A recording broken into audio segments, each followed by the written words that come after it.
Well, it's certainly been a minute for the Sports Talk 365 podcast. Hello, everybody, and welcome back to an electric podcast. But it is, of course, that time of the year. It is Christmas, if you will. MLB opening day is here. New York Yankees, San Francisco Giants in San Francisco on Netflix to start the season. That's where we're at. And of course, with the MLB prediction show, it only means one thing. And for year number 16, for myself and my buddy Andrew Harts, all the way back from our college days, we are back with our annual prediction show, and we add two more members to the conversation. Joe Caccavale, who has been with us the last couple of years, and now we're adding one more this year, is our other of the triple threat co-hosts, Albert Plantamura, on our show, Two Cups of Joe, our live show every Wednesday, of course. So we have a full house. But Andrew, I'm starting with you, buddy, because this has been our thing. How you doing, pal? It's been a minute. It's been a really interesting off season. We typically usually try to get a recording in through the off season. We really didn't, but it's really going to be interesting in our conversations today because, like you and myself and pretty much everybody on this recording, are all Yankee fans. It's no secret, and I'm sure you were just as surprised and angry and questioning a lot of things as we were, and as apparently Aaron Judge and Giancarlo Stanton were with, all right, so the Yankees are running it back again, so that's going to be fun. How you doing, buddy? I'm good, bud. It's been a minute. There is plenty that we do need to catch up on baseball and the Yankees, but let me tell you, I do find value in the Yankees running it back as much as I hated it at the start, but I think the WBC has allowed this team to kind of go off and come back. And now they're kind of right back in the groove of things where they were last year. Granted, it didn't end well, but if we have health and we have some interesting pitchers coming back, you can't deny that this team doesn't gel just based on how well they did in the regular season. But the postseason, again, it is always their kryptonite at this point. So we'll see.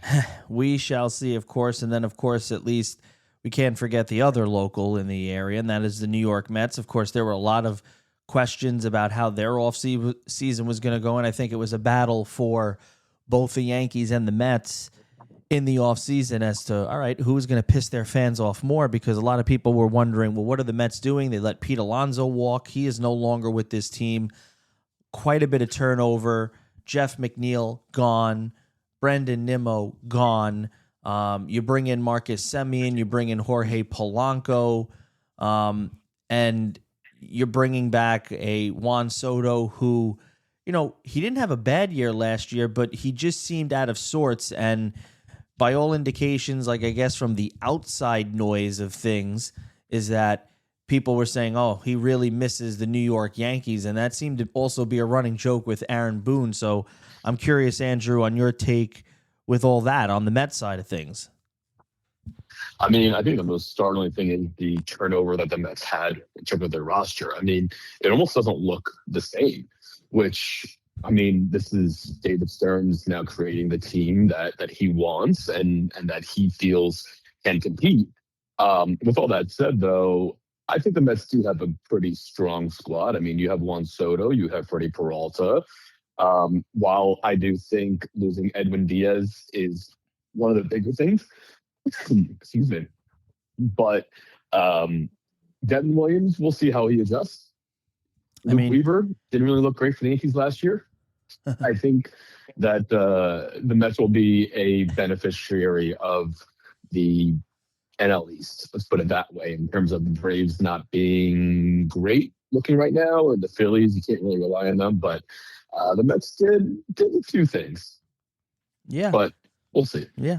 Again, it's so funny how you started it off right there with those two things. We'll see for both the Yankees and the Mets. And before we get into other baseball topics, before we get into the real thick of the show, and that is the predictions, let's now bring in the opinions and thought process of our two other friends here. And I'm going to start with Joe. And Joe, I know one thing that pissed you off already, and Joe has been fired up, I think, since early this morning via our little chat, and that was the fact that Yankee fans were booing Aaron Judge in their spring training game. And it was quite interesting. So he kind of started to go off on his little rant, but I said, Joe, you got to save it for the show. So here is your chance to do it. Well, you know I always have ammo in the chamber, Joe. You know me for enough years now to know that the reserves are never too dry. And look, I think Yankee fans, look, I understand. You guys kind of already alluded to it. The offseason, definitely not what they expected. I think especially the way you saw this team kind of get smacked around by the Blue Jays in the playoffs, you would hope they would have done something a little more to move the meter and move the needle instead of just running it back. But the fact of the matter is, and I get, there are people, especially in the result of the WBC, I think being a combination of, we wanted live baseball back after a long winter, and also, of course, kind of the fever from the USA men's hockey team winning over Canada, I think definitely kind of fueled that international pride a little more. But, Aaron Judge didn't come up in the clutch situation, which is a narrative that has followed him for most of his career outside of last year's playoffs, even though it didn't really help them much. At least his numbers were still good, and he had the big homer against the Blue Jays. But I don't understand, and I feel like this is the reputation that New York fans get.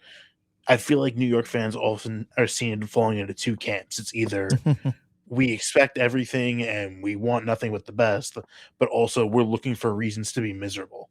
And I always thought that was a Mets fan thing, but Yankee fans already seem to be channeling their frustrations from the WBC, from the offseason, into Aaron Judge. And if you think in your right mind that Aaron Judge, out of all people, is the one who should be booed, granted, and Michael Kay said this on his show yesterday, if it's, the middle of July and the Yankees are in a horrible swoon and Judge has bases loaded, 2 outs in the ninth inning, down a run, and he strikes out, then yeah, you know what? You have a right to boo him in that situation. But it's spring training. The season hasn't even started yet. This team would be a complete laughingstock. You'd be begging for the Cody Bellingers of the world if Aaron Judge wasn't here. So I think any Yankee fan that thinks in their right mind, especially at this point on March 24th, that Aaron Judge should be being booed in Tampa, not even in New York, in freaking Tampa, then I think you should have your right to be a Yankee fan revoked. You should be banished to Queens and Citi Field for the rest of your miserable life. And do not catch Aaron Judge with those strays, because I think, similar to how Knicks fans do Jalen Brunson, Aaron Judge is goddamn bulletproof. Wow. So there you have it, Joe Caccavale getting that rant off real quickly about where he feels in that situation. Al, welcome to the show. First time for you being on our prediction show here. And I guess what's your take, being a Yankee fan, but of course, being with our show and we talk about them as well on everything. What's your thought process? I mean, Andrew said it really in his opening statement there that he's okay with running it back. What's your take on the Yankees running it back? But in that aspect, though, because here's another thing that I didn't get Andrew's thought process on yet. I'm going to come back to him in a second, and the same thing with Joe. But it seems like there's still some sort of animosity, because here we go again with Brian Cashman not letting certain guys play. When you got a guy like Spencer Jones, who batted over 300, 6 home runs, 21 RBIs, and an OPS of over 1,000, and he didn't make the team, it has caught the ire of some fans. I'm not completely disappointed with, mostly running it back. For the most part, I'm bewildered with some of the moves they've made already. Like our pitching was supposed to be, very deep. And because of injuries, it already seems we're in a weird position. They're starting with a 4-man rotation. They announced that Gill is going down to the minors. Yep. Even though Weathers looks horrible, and I thought that was a good pickup, so I can't kill them for that. But so he's in the rotation. Gill's going down. LaGrange also, supposed to be either bullpen or rotation. They don't know. He's going down. So already, with the mounting injuries, obviously Rodon and Cole not being available for a while, we're already like, well, what are we going to do now? And the second and third and fourth guessing going on, because it really seems like sometimes with the management of this team, it's like, who is making these calls? Like you said, with guys they're sending down, and I'm looking, they're not keeping an extra infielder so they can have an extra bullpen arm. And when I look at the opening day roster, and I just I of a few things, I'm like, well, all these guys that are supposed to be coming up, and these are untouchable guys and things, and they're not even on the opening day roster. So I'm like, well, how valuable are these assets that you won't trade for anything? And, you're running out this team without them. So I'm a little confused already before the season even starts with some of the roster moves they're making. Now, maybe this is just a temporary thing, but I'm not quite sure what the logic is. And then it also seems like, again, on the other side of things with the New York Mets as well, is there's almost kind of a similar track there. But the Mets feel like that this is the direction that they wanted to go in. I know, again, fans of the New York Mets probably not too thrilled with it. But Andrew, I want to go back to you a second to kind of scoop in on what Al was talking about, because I know you and I kind of also share the same opinion when it comes to that type of management. And with Brian Cashman, I mean, I think you're just as real as everybody else is. You got to be pissed off that these guys are being stuffed down at the minors. You got Jason Dominguez, who, dude, I really feel like we have talked about him almost every single year for like the last 7 or 8 years that we've heard of him. The Martian, going back to when he was 16 years old. Dude's going to be friggin' 30, and he's still in the minors. Yeah, I mean, unfortunately, it's here's my thing with the prospects. We just saw Jason Dominguez have one of the best spring trainings that anyone's had this year in the Yankee system. You can look at the numbers. Spencer Jones had the most home runs. He looks great. I think we have to consider that spring training numbers don't really mean much, but I think that there is hope that these guys are showing that they're healthy and that they can contribute against major league talent. With all that said, yeah, I mean, it's frustrating because we've been talking about these guys forever, it seems like, and it's like, well, then why did we do the qualifying offer to Trent Grisham? Which I really do think that Brian Cashman got played with that one. I don't think that they were expecting him to accept the offer. But with that said, once we get into our predictions, and you'll see where we are, or at least where I stand with the Yankees, and why I do feel I'm predicting a strong season, is because I get the sense that there's a good chance we won't see Jason Dominguez and or Spencer Jones with the Yankees for the foreseeable future. And so on that note, Yankees are stuck. What are you going to do? I mean, they needed to bring back Bellinger because who's your number two? As much as I like Giancarlo Stanton, you can't rely on him to stay healthy. Trent Grisham, you're not exactly sure if last year was a fluke or if it is a coming out party for him to be the prospect that he was projected to be. Yeah, but hold on a second. Is that that's a pretty hefty price to pay. What was it, $21.5 million on a qualifying offer? Yep. Yeah, and they got played. I think that they were expecting him to decline it. I really do. And they were trying to be cute and get the draft pick. I do think that for a lot of these guys, especially the qualifying offers and the ones that turned down or took different deals, a lot of it comes into play with next year, probably more than likely going on strike or being locked out. And I think that's where they kind of got caught with their hands down the pants and expecting him to decline it, get the multi-year so that he would have, locked up for security. But, again, you're stuck with it at this point. And at least it's a 1-year deal, worst case scenario. But, you kind of just wait it out for the guys like Stanton to maybe get hurt, or someone gets hurt, or God forbid, Aaron Judge gets hurt. The biggest problem that I do have with the Yankees, though, is that they are so top heavy. And it's just because of the thing that I just said there was, if Aaron Judge gets hurt, what is this team? This team is very much a 500 ball club, in my opinion, at least. Aaron Judge was a 12-win player last year. And so that's a big deal. And the Yankees, unfortunately, don't really have much else they can do. So, yeah, I mean, if everything goes like it did last year, and I think that's what Brian Cashman's hoping for, everything offensively goes the same way, and then you throw in Garrett Cole, Cam Schiller, you get a full season out of him. The pitching situation, I will say quickly, is that the four-man rotation, I actually do understand. Getting Heel being sent down, whatever, take that for what it's worth. But the four-man rotation, I get, because these guys are not fully built up, so they're going with the extra reliever out of the bullpen. And this is what the Yankees do every year. The Yankees always kill their bullpen by the end of April. Think of all the guys that the starting pitchers go 4 or 5 innings, and then the bullpen is left dead by the time you reach Memorial Day. So I'm curious if this is a new strategy they're going to go with to ease in their starters. But no, listen, Yankees, you don't really know what the hell's going on with them. But as long as they can produce offensively like last year, and the starting pitching could be better, great. I'm just worried about the bullpen, if I'm being completely honest. And that seems to be the consensus, because there's a lot of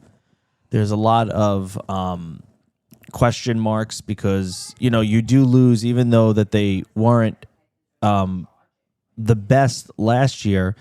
But Luke Weaver and Devin Williams were arms you trusted in a pretty tight situation, with then bringing in Bednar and having him as your closer is fine. But it's going to make us wonder if maybe some of these bullpen guys are going to be on a shorter leash, and then maybe these guys that they sent down to the minors will come up. So it's really going to be interesting. So before we get into our predictions, I do want to get into one more issue with baseball, especially going into this new 2026 season, which it seems like the consensus of everybody here is, and everybody pretty much that's on the inside and outside of baseball, that there will be a lockout coming from baseball. So I guess I'll start back with you, Andrew. Obviously, you are kind of in part of the consensus that we're going to have a lockout. Yep. There's nothing that I've seen so far that makes me think that a lockout won't be happening. And it sucks, and it's stupid, and unfortunately, this is what baseball does best. Baseball doesn't know when to get out of the hell of their own way. They have a generational talent in Shohei Ohtani, which, again, love him, hate him, respect him, whatever the hell. He is a polarizing figure for the sport, quite possibly the most polarizing figure that baseball has had since, you want to say, Derek Jeter. Because, I mean, realistically, as great as Mike Trout has been, he never really got this kind of attention. You partner that with Aaron Judge, who plays for the Yankees. Granted, hasn't won anything yet, but he is arguably one of the greatest hitters of our generation, quite possibly one of the greatest hitters of all time. Take the postseason out of it, do whatever the hell you want. But you have these two generational players. Throw in Paul Skeens, who now he's now, even if you're a casual, I think Paul Skeens is on your radar, especially because of Liddy Dunn too, could throw her in there. But you have these amazing talent, and what's going to happen is that they're going to ruin it. They're going to ruin the whole dynamic of the great momentum that this game has built, especially as they sit behind football, which they're never touching football ever again. The NBA, I know it has faltered, and its audience is different, but baseball is going to ruin this thing that they have, this very special time to continue to grow and get bigger, by not having this worked out in time. And quite frankly, Joe, I think we're lucky if we see baseball by July 1st next year.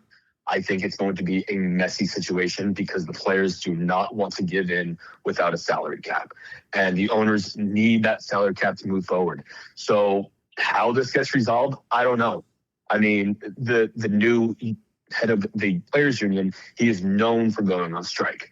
So this is going to be bad.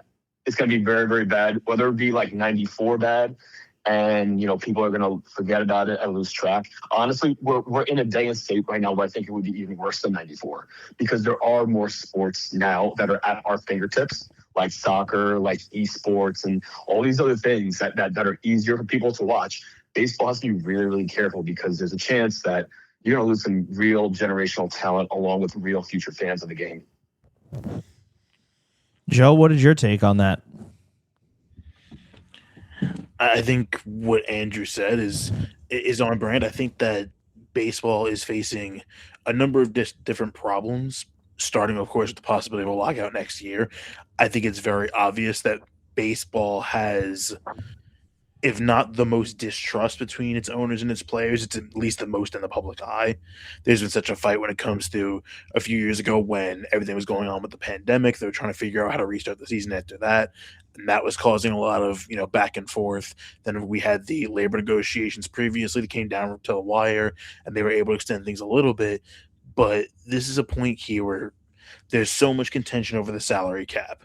There are still complaints about families and people being able to afford to go to baseball games. Now you have all these problems with these regional broadcasting companies that are going under, and MLB's branching out into all these new broadcasting avenues where NFL had all these problems with people trying to keep up with the games and the money and the time commitment that comes to be able to watch these games. So I think baseball, if they go into a long strike or a long lockout, it's going to, like Andrew said, take away a lot of the enjoyment when you have a lot of these fans that are aging out and trying to get their kids into it. If you have a situation where there is no baseball for any long period of time next year, you're going to be really on the precipice of completely disenfranchising the fans you currently have, and you're not going to get any interest from anybody else. So this is a situation that's been playing out for a while. I think if you don't get this resolved in a normal amount of time, I think a lot of people are going to start defecting away. And like Andrew said, just looking for other types of media to keep their attention. And now I leave it over to Al, because out of everybody, at least on this panel right now, Al could sit there and say, well, actually, I was a bit older than us in '94 when the players went on strike and probably and loved baseball at that point. So as a person who probably remembers that strike happening and you're not able to see your favorite ball player, I'm sure had quite an effect on you. But what's your take on, I mean, we kind of seen this coming, and we've also seen the fact that players have been adamant. That's the only issue I have with this as well, is that already we still haven't. We're literally about to start the season in hours, and there's already players throughout spring training this year that have come out and said it. That's the problem right now. It's becoming a public play out already, and we haven't even gotten to the lockout. And then when and if they're going to want to bring in a mediator and all that stuff, when really all those publicity leaks come out. I mean, this is just crazy. But Al, I'm curious as to what your take is on this pending lockout and how it could possibly be worse than '94, as Andrew said. Well, I mean, I do remember it. I was 13 at the time, so that's like So prime age. baseball Yeah, years prime when age. you love it. And I remember. And you were a Don Mattingly fan, correct? What? You were a Don Mattingly fan.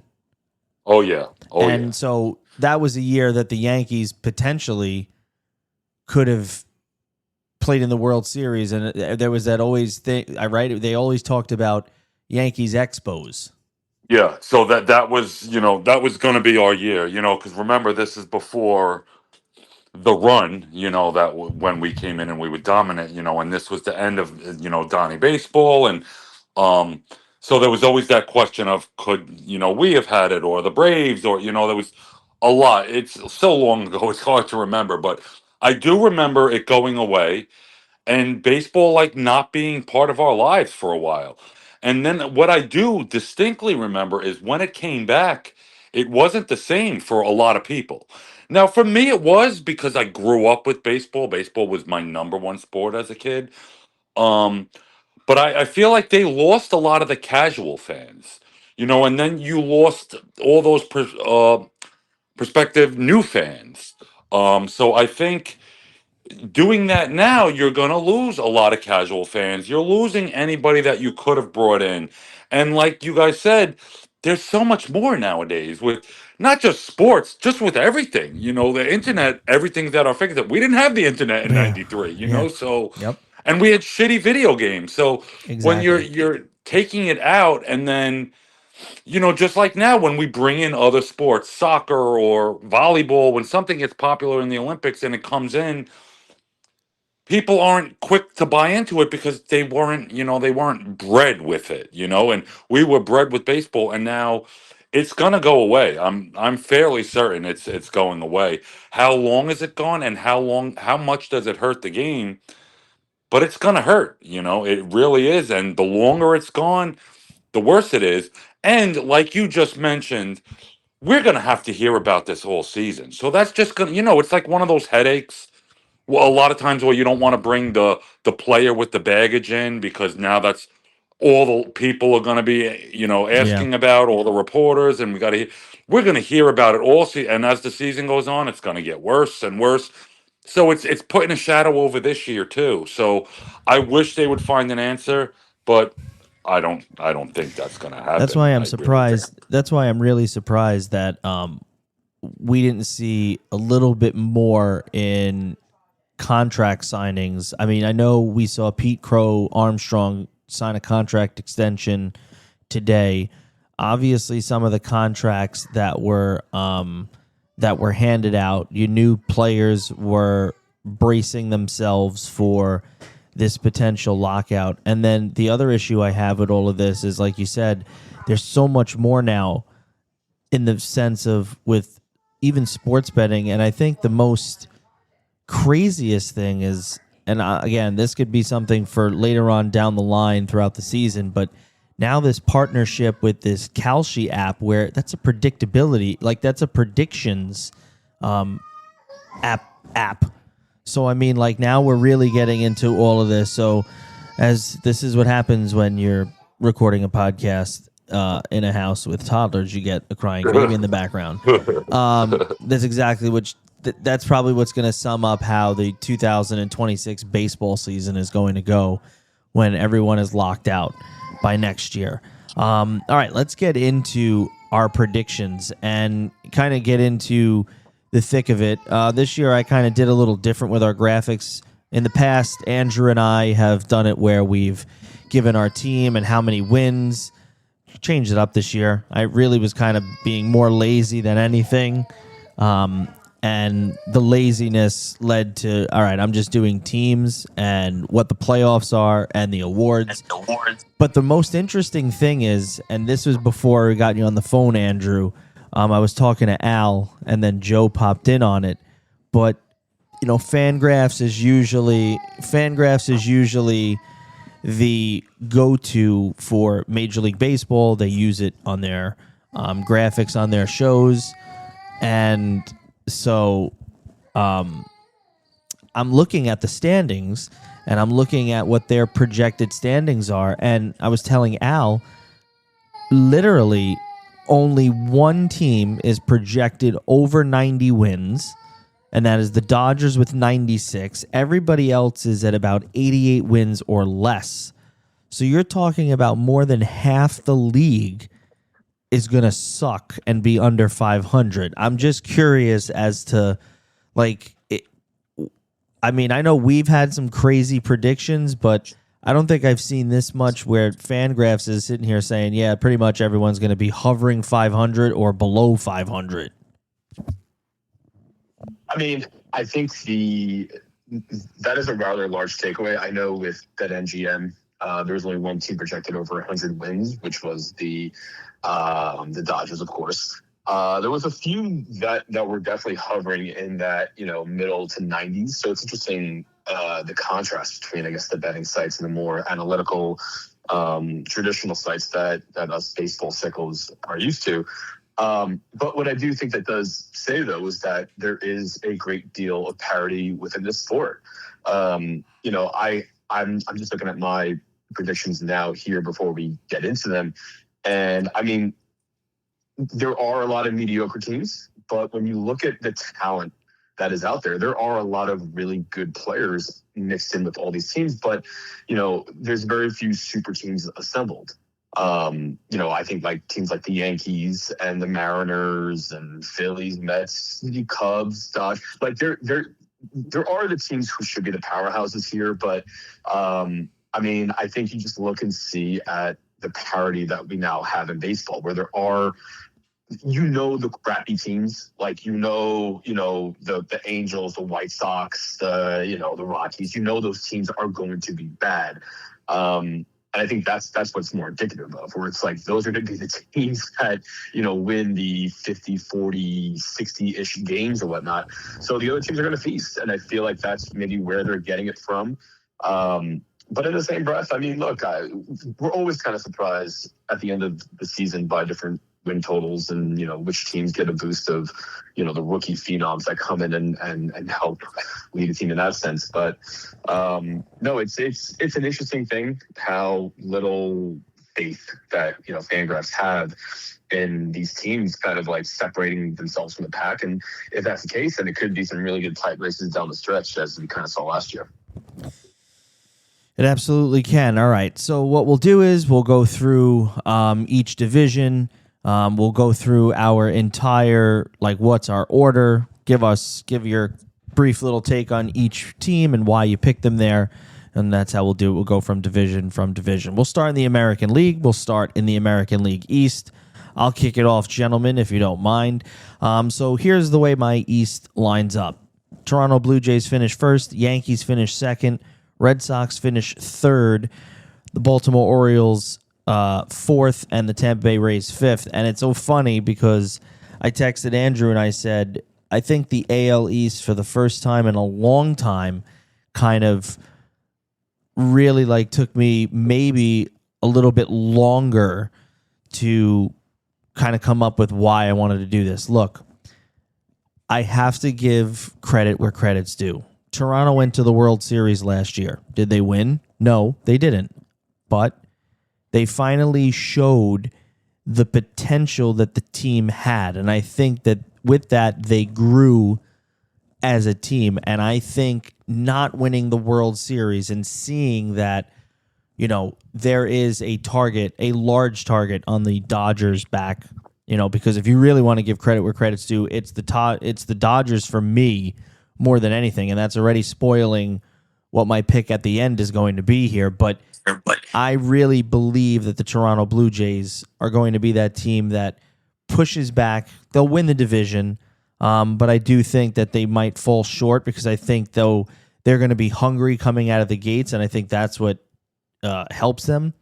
I just really don't know if, and I'm kind of more in the agreement with Fangraphs, that this division is going to be very closely contested, but I do think the Blue Jays come out on top. The Yankees, for me, in second, of course, occupying one of my wild card spots. I was with Andrew when he started talking about the bullpen, and now I think that that's the biggest question mark. Can the Yankees' rotation out of the gate handle this workload without a Carlos Rodon? You knew you weren't getting Garrett Cole, even though everyone's talking about how he's way ahead of schedule. I didn't think that we were going to see him in a spring training game the way that we did, but I still don't think you need to rush him. I think that this is still a situation where you ease him back in. If he has to wait until maybe towards the middle to end of May to make his full return, do it.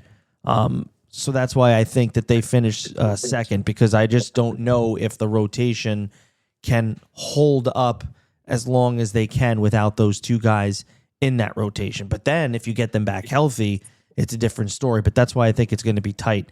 For me, in third place, as I said, the Red Sox, but they're going to be my second wild card team. I believe it or not, and it pains me to admit it, I think this team is going to be sneaky good. Couple of workhorses in that rotation, Sonny Gray, and I think Sonny Gray is going to actually live up to the fact that he's probably going to shut the Yankees down in multiple starts against them throughout the regular season when those two teams meet, because it's just bound to happen. It's very predictable. It's almost like it's just as predictable as a former Ranger coming in and scoring when they play the Rangers. That's how predictable it is. So that's where I'm at with it. Then Baltimore, again, it could be close, but for me, that's where they're going to fall in fourth. I think, do they get a little bit more because they have a Pete Alonso now who's kind of taking the reins, is taking on that leadership role? Yeah, but I still think that they need something. They need an anchor in that rotation. They need maybe something else in that bullpen. So that's why there's a lot of question marks. And then the Tampa Bay Rays, I kind of feel bad, but then I kind of don't. They were at the top. We always kind of wondered how a team so scrappy that somehow squeaked out 90 wins, 92 wins, and make a run in the playoffs. But to me, that's why they're finishing in fifth place. So that's the way my American League East lines up. Andrew, I'll start with you next. All right. Well, I think we're going to see the AL East produce not one, not two, not three, but four playoff teams this year. Yes, I have the Yankees, Red Sox, Jays, Orioles all going to the playoffs. I have the Yankees winning the division. And here's why. Think about last year with the Blue Jays, how many bad games the Yankees lost to the Blue Jays. There were quite a few. I want to say someone put together a list and it was 7 or 8 that they lost. And if you recall how the season ended last year, the AL East, the season ended where the Yankees and the Blue Jays were tied, but the Blue Jays had a better record.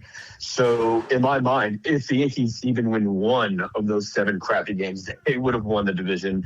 And who knows how things would have changed. You never know. Maybe they don't have to play in that short series with the Red Sox and they get a little more rest and they take down the Blue Jays. So that's kind of why I have the Yankees being the top in the East. I kind of made my case early on. I think this team will be fine. I think they'll get through April. I mean, like they always do, they'll probably be at 500 come April-ish or come, late April, May-ish. But you're going to rely on the big guns coming back. Rodon, who was great last year, can't deny that, even though I can't stand him. Garrett Cole has looked good coming out of spring training. Granted, you got to always hold your breath when it comes to some guy returning from Tommy John surgery. But I think knowing Garrett Cole, how smart he is, he should be back to who he is. So just having Cole back, if he pitches one of those crappy 7 games that the Yankees lost to the Blue Jays, again, everything kind of changes. So, yeah, Yankees winning the division. I have the Red Sox in second. Joe, I agree with you. I think they're going to be sneaky good, and I think they have a lot of talent that whether I'm believing the propaganda that's being sold to us this offseason about guys like Roman Anthony and Ceddanne Rafaela and, Sonny Gray going there. And we'll see. I mean, I'm probably buying them high at this moment, thinking that they'd come in second. But I think the whole division is going to be close as is. But, yeah, Red Sox in second. Blue Jays in third. And, yeah, I do agree with you, Joe. I think that them learning how to win last year in these playoff games, especially in the World Series, and seeing that they can do it. I'm curious what the loss of Bo Bichette is for them. I know this is essentially Vladdy Jr.'s team. But Bo Bichette was one of those key cogs in the wheel. Granted, he was hurt a lot. But I'm very, very curious to see how they are without him. But I think the Jays will still be good. They'll be good enough to be a playoff team, so take that. And then the Orioles in fourth place. I like the addition of Pete Alonso. Quite frankly, I wanted Pete Alonso on the Yankees this year, if I'm being completely honest. I would have taken Pete over Bellinger. I think it would have made more sense in terms of our outfield with guys like Dominguez and Jones, but that's neither here nor there. I just can't imagine the Orioles being as bad as they were last year. And, last year they weren't really that bad. I mean, granted, they were 75 and 87, but I think that they will be better this year. Again, another year with these young kids, the Ethan Holiday, or not Ethan Holiday, Jackson Holiday, another year of Gunnar Henderson, Adley Rutschman. These guys are getting more mature. Sam Othello. So I think the Orioles are going to be good this year. And then, the Rays are just going to, unfortunately, be the punching bag of the East. I still think they'll win their customary, 70-ish games and just be annoying. And, we'll lose a few annoying games to them in that stupid dump of a baseball stadium that they're going back to. But it'll be nice to see them in fifth place where they belong. That's my AL East for 2026. Oh, my God. Every time I just chuckle, and it's almost like customary because literally we can go back 16 years, and every year, whenever you had to reference Tropicana Field, you've Can't say I'm always not consistent, Joe. you've always said that. That is absolutely remarkable. All right, Joe, you are up next with your American League East predictions. And Joe, I think you and I have pretty much the same order. Here, I have the Blue Jays finishing at first in the East, followed by the Yankees, the Red Sox, the Orioles, and the Rays. Look, this division runs through Toronto until proven otherwise. They went to the World Series. They gave the Dodgers quite a fight last year. Would it shock me if they do take a step back, losing Bichette from their lineup? No, it wouldn't surprise me. Bring in Okamoto. We'll see how he adjusts to North American pitching. And they got to keep their pitching staff healthy. Obviously, Bieber, Savage, already banged up to start the year. We'll see what they get from Max Scherzer at this point in his career. But I think that postseason experience, like you guys said, did a lot for them. They do still have a lot of potent bats in that lineup. I think they're hoping that their bullpen stays pretty solid. They do bring in Dylan Cease in free agency. So I do like the moves they've made. I think, like I said, until they prove otherwise, the division goes through Toronto. I do have the Yankees making the wild card in second place. I think for a lot of the reasons you guys have said, I think the Yankees, just as per usual, are going to always be in the fight. But the bullpen is suspect. Obviously, you trust Bednar, but who takes that eighth inning job? Is it Fernando Cruz? Do they have to maybe make another couple moves at the deadline? Maybe Camilo Doval steps up. But I do think they are at least good enough to finish second in the division and still make the playoffs, especially when they get Cole and Rodon back in the rotation. I think a full year of Ben Rice at first base will help them a lot too, as they can hopefully avoid too many questions about his positional fit and where he gets into the lineup. I think the Red Sox are definitely good enough to make the wild card as well in third place. The young players are there. We'll see if they live up to the hype. They have a full year of Roman Anthony. Their offense was light years different when he was not in the lineup last year towards the end of the regular season. You could tell even when they played the Yankees in the wild card round, there was something missing from their lineup. They think Roman Anthony is that guy. They bring in Gray. They bring in Wilson Contreras as well. I think if their young guys can stay living up to their high prospect type, like Rafaela and Marcelo Meyer is going to get a lot more run this year. So I think they're going to be a tough team to knock out. There's one of those teams that feels like they're going to make you fight for all 27 outs. And I think in a division like the AL East, that's good enough to finish third. I think the Orioles are going to miss the playoffs. I think Andrew's right. I don't think they're as bad as they were last season. I think just eventually things kind of have to normalize out, especially bringing in Pete Alonso. I mean, they're hoping that Jordan Westberg won't be out for too long with his elbow injury, but you still have Gunnar Henderson. Their offense should still be pretty solid, especially if they get some guys back healthy. I think Sam Basayo as well in his rookie year is going to be pretty good for them. He might eventually nudge Adley Rutschman out of Baltimore and claim that catcher job, but as of right now, he's going to be really good, kind of a catcher DH for them. I think there are good veteran arms in their rotation. They did bring in Chris Bassett, and they made the trade for Shea Baz as well. So there's more talent, but they're lacking that true ace. So I just think eventually they are going to run out of a little bit of luck, especially on the pitching side as the season wears on. I wouldn't be shocked if they still are over 500, but I do not think they're going to make the playoffs. And then the Rays. Look, I feel like I've been saying for the Rays for years, they're eventually going to take that step back, only spending $60, $70 million every year on your payroll. And, they still have some good talent on their team, but they are kind of trading pieces off like they're expecting to get into another mini rebuild here. I mean, it wouldn't shock me if Yandy Diaz eventually at some point gets moved. They already moved Shane Baz, like I mentioned. I think eventually they're going to have to lose some games here to their division. They're going to be annoying. They'll be pesky. But I think someone's got to finish them last in this division. So I think they're going to be the one that comes in fifth. Unfortunately, yeah, that's the case. And Al, you're up next. All right, I don't want to repeat too much of what you guys said. And pretty similar, except I think, Joe, you had the Yankees winning the division, or no, you had Toronto. Someone did. I have the Yankees winning the division, followed by Toronto, followed by Boston, all three of which I have making the playoffs. Baltimore 4 and the Rays 5. Completely agree with what Joe says. I think the Rays are already in a rebuild, whether they want to admit it or not. They are. Baltimore is going to be a scrappy team. That's going to be hard to. See them finishing around 500. But I just don't think it's going to be enough, especially in the division where everyone's going to be beating up on each other. making the playoffs. I have the Red Sox as my last playoff team, the last wild card team. I think the youth. I last year watching them, they felt like they were better than they should have been because they're so young and things like that. Garrett's going to be, a Cy Young candidate, obviously. We'll get into that a little later, but um, with Gray, I think they're a good team. Would it shock me if they winded up missing the playoffs? No, but I don't see them having a bad year. If they missed out and say the Rangers, winded up getting that last spot. Or the Astros, that wouldn't shock me. But I do have the Red Sox making the second. And I think the Yankees and the Blue Jays are going to be just like last year. It's going to be neck and neck. I think the Yankees are going to wind up winning the division by a game or two. Um, I think they're pretty comparable win wise. I think it's going to be pretty similar to last year, around that 95 win mark. I just, like Andrew said, I feel like we were the better team. I think, had we had Cole and things like that, and I also really, really wanted the Yankees to get Pete Alonso. I think he had a phenomenal year last year, and I think it would have been a much better fit. But I think the Yankees are gonna be a little bit better than we were last year because of the pitching, so long as it's healthy. And that's the same for every team in the league, health wise.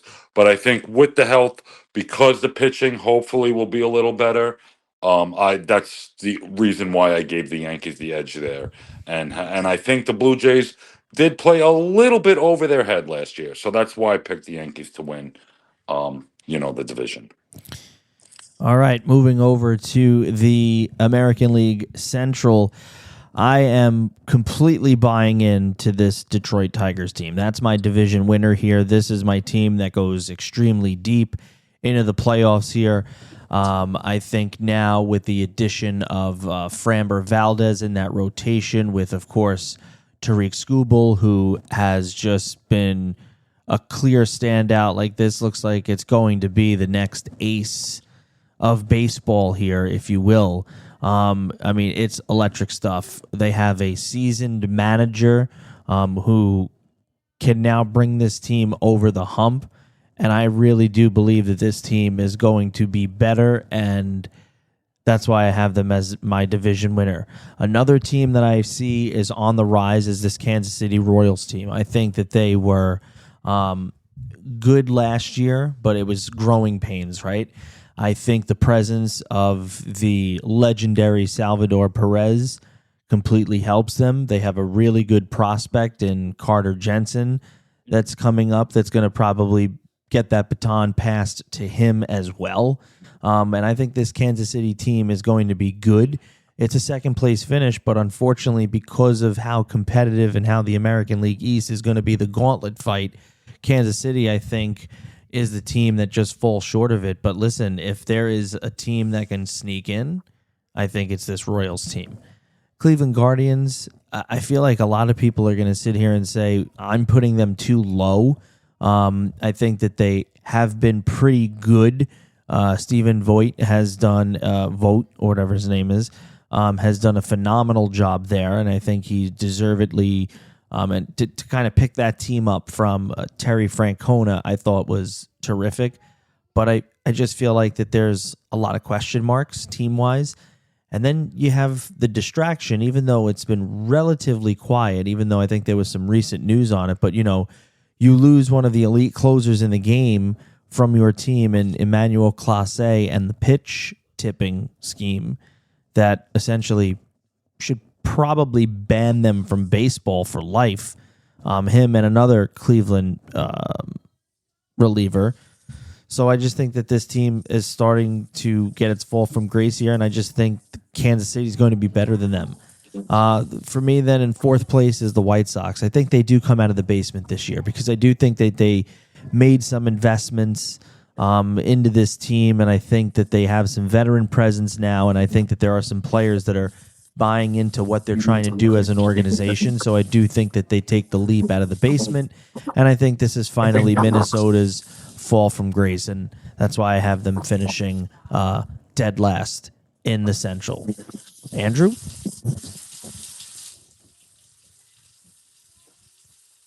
So yeah, I agree with you with the Tigers. I agree with you with the Royals. I mean, we're almost locked up with everything here, minus the our fourth and fifth place finishes. But yeah, no, this season for the Detroit Tigers is going to come down to two things in my mind. It's going to be how good are they by the August 3rd trade deadline this year, and if they are good enough to win a World Series, there is 0% chance they will trade Alex Skubal.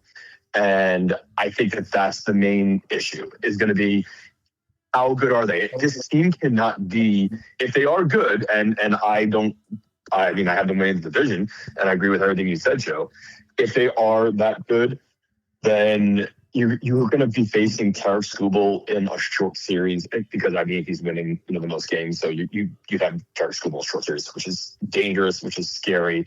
I think teams are going to be watching the Tigers, hoping that they're not as good as they're projected to be, just so that maybe you could possibly pry him away and for a stupid trade package, because there's no chance that he'll be a Tiger next year. He will be definitely signing with somebody else for a massive contract, Paul Skeens-ish like. But with all that said, yeah, I mean, Tyler Skubal and Fernando Valdez are a great 1-2 combo. They have so much, power offensively that I think that they'll be good enough to get by a weaker end of their rotation. But the Central is always a bit of a shit show, in my opinion. It's always these teams that are always just kind of in the mid 80s, kind of beating up on each other, kind of like we saw last year. But the Tigers are going to be well beyond their means, especially if Skubal's healthy. Everybody says healthy. The Tigers will easily win that division, in my opinion. Next, I have the Kansas City Royals. I have them actually tied. I think I have them tied, or I forgot what the record I gave you, but I had them tied with the Orioles or close to the Orioles for that last wild card spot.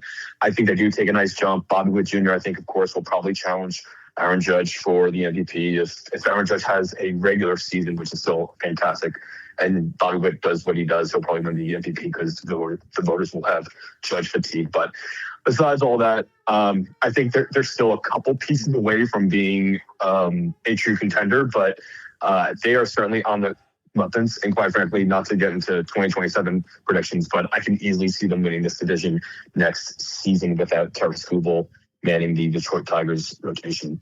Then I have the Royals, not the Royals, the Guardians. And yeah, again, they're fine. Jose Ramirez is still one of the most underrated players, and I think that he'll probably do his thing. But the rest of this division, this is what kind of happens. Minnesota Twins, I have them in fourth. Not much better than the White Sox.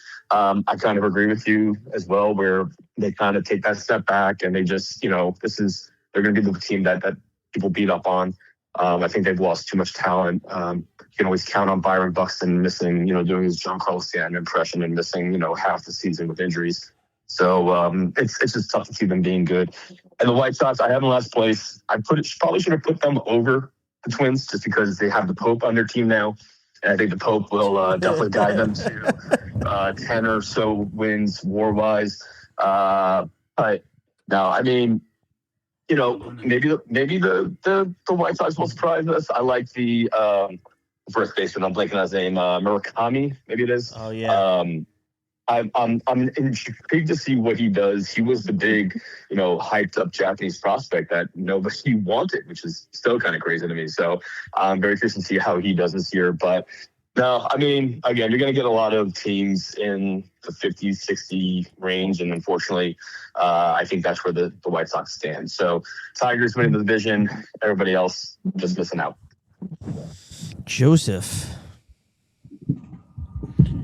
So just like you guys, I have the Tigers winning the division, and they obviously have the pieces on offense. And remember, last season for most of the year, the AL Central was the Tigers' division to lose, and they ended up losing. They were the ones that really fell apart towards the end. Everyone was talking about the Mets and their collapse, but the Tigers were doing the same thing. I mean, they completely fell apart. The Guardians snuck in the playoffs. They still made the playoffs as a wild card, but they really fell out of place at the end of the year. I don't think that happens again here. They have a lot of good talent. I mean, especially on offense, you have Riley Green. I think we're finally going to start seeing the signs that we were waiting for Spencer Torkelson. They bring back Gleyber Torres in free agency. And, they also have Kevin McGonigal, who's probably going to start the season with them. And he looks like one of the top prospects in all of baseball. So I'm excited to see what he'll do. The rotation, they've added a lot of depth as well. They bring back Justin Verlander in addition to bringing in Framber Valdez. So we'll see what he does. But I just think with the extra experience, I think especially with a guy like Verlander, who now has been on championship teams since he left, will definitely help them as well. So I think they're going to be able to hold steady for a full season here. I think they'll win the division. They'll be the only playoff team out of this division. I just don't see anyone else being good enough to come up and challenge them or even challenge for a wild card spot. But I'm going to go against you guys this year. I'm going to take the Guardians to finish in second. I think Cleveland, they have two really exciting young players in Travis Bazzana and Chase DeLauder, who I think will have a big role to play this season. Hopefully, you see Bazzana sooner rather than later. And it seems like the Guardians always churn out those starting pitchers that no one really thinks about, and they're kind of under the radar, but they end up being really good. And, they have Gavin Williams and Tanner Bybee is kind of a good 1-2 punch on top of their rotation. They still have Jose Ramirez. They still have Stephen Kwan. I think they're going to be one of those teams that kind of like the old Royals teams that won the World Series back in the day, where they kind of just did all the little things right. And I think that they're one of those teams. I think Stephen Vogt has been doing a lot of the good fundamental baseball things. I think that's going to be enough to keep them in second in this division. I have the Royals in third. A lot of reason, like you guys said, I do like a lot of the pieces they have. We'll see if Jack Caglione takes a big step forward this year. They do still have, obviously, Bobby Witt Jr. Vinny Pasquantino had a monster run in that Team Italy kind of Cinderella run in the WBC. So we'll see how he translate that into this season. They still have Salvador Perez. So I like the pieces they have. I think they're missing kind of that one big thunderous bat. We'll see if Jack Caglione ends up being that for them. But at the end of the day, I do think they're just a little bit short. I think, like Andrew kind of said, I think they're a little bit behind schedule, but I think eventually they will kind of take shape as one of the big teams in this division, just not this year. I still have the Twins in fourth. I think they have enough pieces to be a little bit more competitive than the White Sox. They still, Byron Buxton still electric as ever when he's on the field. Royce Lewis, same thing, has a lot of talent. See if he can stay healthy. They still have Joe Ryan at the top of their rotation, even though they do lose Pablo Lopez pretty much for the season due to his injury. But I think they'll be good enough to still kind of float around and at least stay out of the basement. And the White Sox, I mean, they were already one of those rebuilding teams, and then they traded their best player in Luis Robert to the Mets. So I think they're kind of just out of it now. I think they're just kind of going through the motions. And, some of these young guys are going to start to show up a little bit for them. I like Colson Montgomery a lot to take shape, and I think Murakami will be a nice piece for them as well. They'll probably use him as trade bait. Kyle Teal's pretty good too, but he's going to start the season on the IL. So there'll be at least more entertaining things to watch for the White Sox this year, but I do still think they finish in fifth. So I'm going to go Tigers, Guardians, Royals, Twins, and White Sox for the AL Central. Albert? All right. Like everybody, I have Detroit winning the division, and I'm not going to go into why. Basically, the same reason why you guys said. But I think these are all really low on the Guardians. It wouldn't shock me if the Guardians won the division again. They did win it last year. And as Joe said, the Detroit did choke the division away last year. And it wouldn't shock me if they did. Now, I have both of them making the playoffs. Frankly, I hope Detroit does choke it away and winds up missing the playoffs and they trade Schoolball because they're already talking about it. It's like they're anticipating it. But I do have Detroit winning. I think they're the deepest team, the best team. But I think Cleveland's still a good team, and I think they're a playoff team. And then I have Kansas City third. And like you guys are saying, they're a good young team, and I think they're going to be about what they were last year, maybe a little better. They were 2 games over 500 last year. So maybe a little bit. Would it shock me if they got that last wild card spot? No, because I think they are an up and coming young team. I just don't have them making that jump yet. It wouldn't shock me. I think they're good. They're a young team. I then have the Twins in fourth. They're going to be bad. And I have the White Sox in fifth. They're a farm system for the rest of the league. They bring up young guys and they brought in, a few good young players, and watch by the end of the year, 1 or 2 of them are going to be on another team. So that's just what they do, and that's why they're in last place every year. So, Tigers, Guardians, Royals, Twins, White Sox. That's how I have it going in the Central. All righty. Moving on to the American League West. Okay. There was quite a few years when it was just Andrew and I that did these shows, and for years, I always said the Mariners were kind of just stuck. They were stuck. They just couldn't get over the hump. I think finally, with a lot of patience, it has paid off. The Mariners are my division winner in the American League West. I think this team has the capability to be a very serious contender. Okay? I mean, a very serious contender. Okay? Do I think that they get as deep as they probably should? No, but I do think that they're going to be a very good team. Is it going to be? I'm going to be very interested and invested in the type of season Cal Raleigh has this year, especially after, as we mentioned, when Al went on his little tirade with Cal Raleigh versus, Aaron Judge and those metrics. But I'm sure he could probably build off of that season. And I just think this team has what it takes to win that division, especially with the weakness of some of the other teams. I have the Texas Rangers finishing in second. I know it was a disappointing year last year for them. I don't think they expected to finish where they finished last year. But I do think that there is a rebound here, and I do think that they finish second. I do think that they are another wild card team that makes the playoffs here. Probably my last wild card team to make it. And then I have the Houston Astros finishing in third. I think the Houston Astro reign is over. I think now with the loss of Framber Valdez, I think that takes a hit to their rotation and probably knocks them out a couple of wins. Josh Hader is not healthy to start the season, so I just think that this Houston team is not what it used to be anymore. Then I have the Angels finishing in fourth. Again, it'd be interesting to see the type of season Mike Trout has.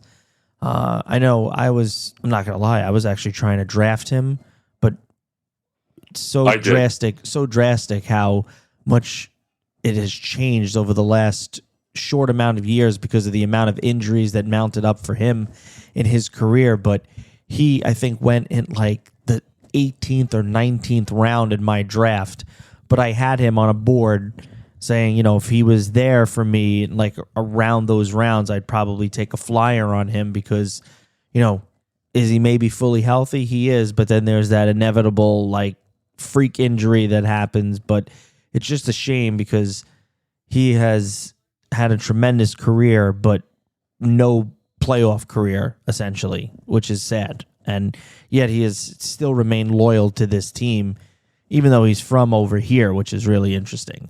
And then I have the Athletics. I just think that there is young talent here. There's no question.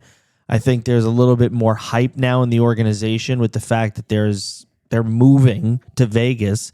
They have to be on the road here a little bit in Sacramento, but they're moving to Vegas. That stadium is coming along, and it's going to look pretty dope, not going to lie. But I just think that they're going to be in the basement here. But I do think that they could be sneaky, and I'm not going to lie. As I segue into Andrew, this is where one of my first double takes that I texted you about, where I had a look at what you had picked there. So I think it's a perfect segue now into your picks. Well, I mean, I don't need to say much more about the Mariners. I agree with you a lot. I told everyone to fade Cal Raleigh for MVP or, whatever his home run totals. I think last year was just a special year for him, and he played far more than I think any other catcher would have if he was not chasing Aaron Judge's single season record. But with all that said, they're still going to be a good team. I think they tasted it last year. The pitching is really good. There is some good hitters they have in the system that they could help with the team with. So I have them winning the division. My second place team is the Texas Rangers. I think the work that they did to overhaul their roster is incredibly impressive. I think that there's a lot of talent within the lineup. I'm very skeptical about the rest of their rotation outside of one specific individual, and that is Jacob deGrom, who may or may not be winning an award at the end of the year for me, which could be a Super Bowl take. But I still like the Rangers. After all, they play in the division with the Athletics, the Astros, and the Angels. So I feel like they'll be able to beat up on those teams. Still have a formidable year, but not crack the postseason for me, at least. I then have the Athletics in third place. And look, I know it seems kind of bold. They play in a minor league ballpark. I think having a second year being in that ballpark will help them a lot, quite frankly. I think they know how that ballpark plays after a full season. On top of the fact that they're so young. And I mean, Nick Harts, Jacob Wilson, there's a lot there. There is a lot there that I like. And I just feel like they're going to surprise some people and have a decent year. It's not going to be great. It'll be a step-building year, which I hate because I can't stand John Fisher. He's a terrible owner that should have never taken that team out of Oakland. But I think that they do have talent to be a respectable ball club this year, which brings me to the Houston Astros. And I feel like this is the year that they fall out of grace. And it's going to be so sweet to watch. I personally can't wait to watch them. I think trading for Carlos Correa last year was kind of a nod to nostalgia, but it's going to doom them. I think that they're just going to lose too many games. I'm not thrilled with the pitching. I'm not thrilled with the lineup, quite frankly. And, I know last year they won 87 games, but I think everyone else in this division has gotten better, minus the Angels. And the Astros are going to suffer at that hands. And then I have the Angels finishing last place. And here's my other bold take is that Mike Trout will not be on the Angels to end the season. I think this is the year he finally gets out of there. He finally, says, some team makes the offer for a playoff push and Trout's having a relatively good year. And I think the Angels eventually say, all right, let's get you out of here. And Mike is the one who gives the okay. He's like, I got to leave. So that's one thing I'm watching the Angels for this year. I have no desire to watch any Angels games outside of seeing Mike Trout play and just hope that he's healthy and returns to somewhat of the form where, he didn't even make the USA roster for the World Baseball Classic, which is just crazy to think about, but that's where he is right now. And hearing him being so low on your fantasy draft boards is nuts, but I'm hopeful. Not optimistic, but I'm hopeful Mike Trout has a bounce back season and can get on a playoff team somewhere. I'd really like to see that. So that is extremely, extremely bold right there, but I respect it. I respect it for sure. All right, Joe, you're up with your AL West. So I will give the hint right now. I think I am, even with you guys speaking so highly of them already, I may be the highest on the Mariners out of anyone on our group this year. I mean, this is a team that they came frustratingly close to being the Blue Jays and going to the World Series. They have so much good young talent on this team. Julio Rodriguez, of course, is always good. Cal Raleigh. I don't think, obviously, he's going to have the same level of year he had last year, but I think he'll still have a really good year. I think he's still, one of the better power hitting catchers, and a lot of people sleep on his defense also. The move I think that really is going to stand out for them, though, I love the addition of Brendan Donovan. He is one of those players that, even though he may not have been the biggest headline-grabbing acquisition for a lot of people in the offseason, he's the kind of guy that really helps championship teams. He hits the ball over the field. He can play multiple positions for you. I think he's a really good addition to their lineup and their clubhouse. And I think he's going to go under the radar for them. I love they also re-signed Josh Naylor, who was a big part not only of the production, but also just the good vibes around their team last year in the postseason. Their pitching's always good if it can stay healthy. Bryce Miller is not healthy to start the year, but they still have Wu and Castillo and Kirby and Gilbert, and that top four is just as good as any in baseball, really. And Andres Munoz is electric at the back of their bullpen. I think they are one of the most complete teams in the American League, and I think it should be something that really shows here for them. with a win in the AL West. In second, I have the Rangers as well. I do have them making the playoffs as a wild card. I don't love taking too many teams from different divisions, so I at least wanted to go somewhere outside the AL East. And I think the Rangers, they have too much talent to be, on the outside looking in. I think obviously health is always one of their biggest concerns, but you still have Corey Seager. They traded Marcus Semien, which, depending on who you believe, there may have been some bad blood there. So maybe getting him out for Brandon Nimmo and giving them both a change of scenery will help things as well. They do have Nathan Eovaldi finally healthy behind DeGrom. We'll see if he can stay healthy.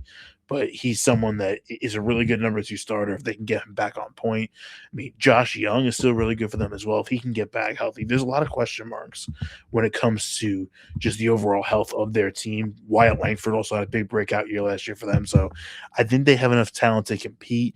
I think as long as they keep their health, pretty solid, they should be able to make some noise and be able to take the second place spot in this division and take a wild card spot as well.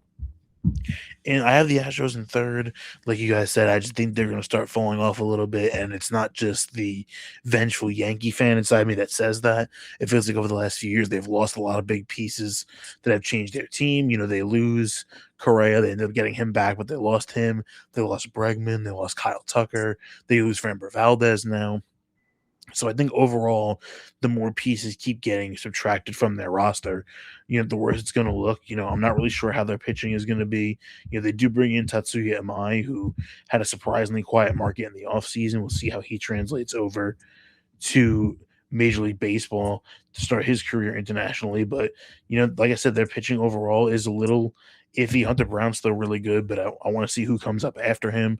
Hopefully they can keep Yordan Alvarez healthy for a whole year. But overall, I just think they've lost too much talent to stick with teams that are overall more balanced than them, like the Mariners and the Rangers. So I have the Astros in third. I do have the Athletics in fourth. I think they'll be a pretty distant fourth ahead of the Angels. I think they're a step behind where we put the Royals, honestly. One of those young up-and-coming teams. Obviously, their pitching is going to be a little tough outside of Luis Severino, and their ballpark definitely doesn't help. The fact that they're basically playing in a minor league field, a lot of pitchers are not going to come flocking to that to be able to do that for them. So they're probably not going to get too many big game guys until they go to Vegas. But, the youth in their lineup is really, really good. They have a deep lineup with Nick Kurtz and Jacob Wilson. Tyler Soderstrom had a good year for them. They bring in Jeff McNeil as well to add a little bit more, good contact hitting to their lineup. Denzel Clark is a very exciting player for them. They have good talent all around. I think they're probably 1 or 2 arms away from being a serious threat. And I think once they make their move to Vegas, you'll start to see them come together a little bit.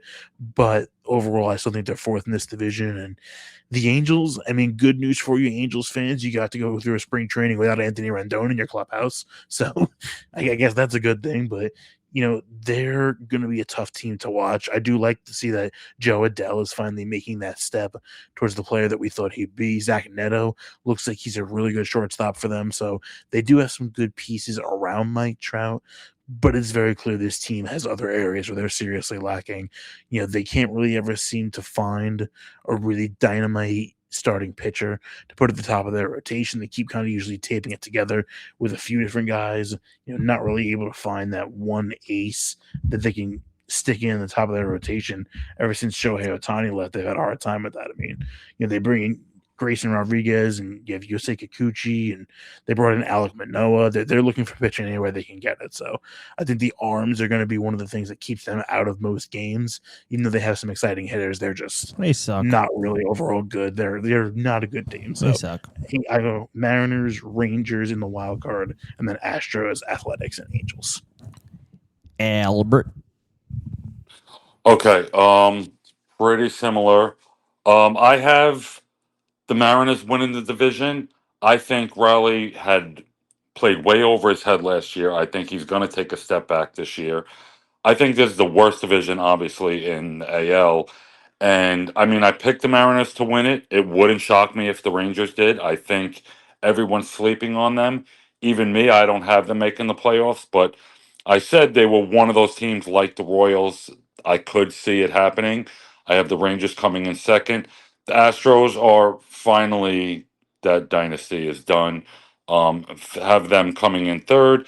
Athletics fourth, and like you guys said, they're a fun young team, up and coming team, and then finally in fifth, the Angels, who are just bad. And I think it would be nice to finally see Trout, somewhere else. And I'm hoping I see that. But pretty standard. I don't think I pretty much everybody has that order or something. But I think everyone's very high. If J Rod has a huge year, then I think definitely Seattle wins the division, but I could see them taking a step back and Texas winning the division, and I'd actually rather see that. But I'm going to stick with what I had. So, Mariners, then Texas. All right. It's interesting that you guys say that with Mike Trout before we move over to the National League. I think, correct me if I'm wrong, Andrew, I think he's 35. He's around our age. I know you're 36, correct? You're going to be 37 this year, right? Turning 36. You're turning 36. All right. Trout's turning 35 this year. Yeah. So, and it's crazy to think that he might not even make it to 40 because of the injuries that have mounted on him. So, yeah, it would be nice to see if finally he's like, yo, let's just dip on out of here. All right, over to the National League. And quite frankly, I think outside the Dodgers, I don't know how much we're going to get from here, but I do think it's going to be very competitive. Like I said, based off what Andrew said and the fan graphs, like there's going to be a lot of parity here. But for me, I got the Phillies winning the East. Listen, could have this been an anti-Met pick? Absolutely. I do think the Mets have the capability of winning the division. I think that there are a lot of people that are underestimating the team that they're putting out on the field. So I absolutely see it. I think that these two teams come neck and neck. Would I be surprised? Would it be, of course, if baseball is going to go out, they're going to go out with a bang, and why not like a tie-breaking game 163, That's how close I think it could be. I mean, I think the Phillies, bringing Schwarber back, another key piece there. The rotation, obviously, you're going to see if Zach Wheeler can continue that consistency, but boy, oh boy, he has been worth every penny. And I do believe the Mets organization, even though it wasn't under Cohen, but still Met fans probably feel as if that was going to be the guy that would have really been the anchor of that staff. And maybe it could have been the Mets winning, multiple division titles. I think he has been nothing but great. The only thing that I'm curious about is the comments that President Dave Dombrowski has said about Bryce Harper, and kind of how Bryce Harper reacted to that. So makes me wonder what could happen there. But I really do think it's going to be right there. I do think the Braves are going to make it extremely close. I do think that, it could be those three teams that are in the midst of it, but I don't have the Braves making the playoffs. I think it might be a little tough. I don't know if Chris Sale can put up another repeat performance. I think he's had two really solid seasons, and he hasn't gotten hurt yet. I think this might be the year. Not that I'm trying to jinx the guy, but it's just the proven track record with him. So that's why I think it might be a little tough for me. The Marlins, I don't know, man. Like, I was kind of rooting for them, especially when Jeter was there. But then when Jeter left, I think they lost the concept of what he was trying to do. I really would have loved to see them take a few steps forward. And then the Nationals are going to be the Nationals. I do think they have a couple of young prospects. A little disappointing, though, on the Dylan Cruz situation. Doesn't even make the team. He was like the number 2 overall pick a few years ago, or last year, I think it was. And he still hasn't made the team, and it's kind of disappointing on that end. But I do believe that they are the punching bag of the NL East. So it'll be important for them for all the teams ahead of them to win those games. So that's how my NL East looks. And now we'll swing it over to Andrew. So I have the Philadelphia Phillies winning the division. over the Mets. I think the Phillies' depth chart is just better. I like their rotation better. I think the lineups are pretty much similar. They both have big bats. They both have unproven guys. They both have, you know, not necessarily standout talent, but when you still have Bryce Harper, you still have, JT, you have Albert Bohm, Bryson Stott. Like it's still a good lineup. Maybe the Mets have this slight edge there, but the rotation, it doesn't compare, in my opinion. Now I know Zach Wheeler is hurt, and he'll probably be coming back. I believe they said late April, May-ish. I know the big news with him, despite his injury, is that he plans on retiring at the end of 2027. So I'm curious where Dombrowski, in terms of tries to milk that, knowing that you still have Wheeler for 2 more years, whether you really go for it now, you go for it next year, and whether he changes his mind. You never know with that. But a rotation that's Wheeler, especially when everyone's healthy and should be healthy, that's Wheeler, Sanchez, Luzardo. Aaron Nola is your number 4. Nolo could probably be a 3 in many other rotations. So he's your 4. And then your 5th, you can toss up with Taiwan Walker. You can toss up with other guys. But I like that rotation a lot. I think the Phillies, they'll be able to powerhouse themselves with their rotation. And with, of course, the decent, good enough lineup, in my opinion.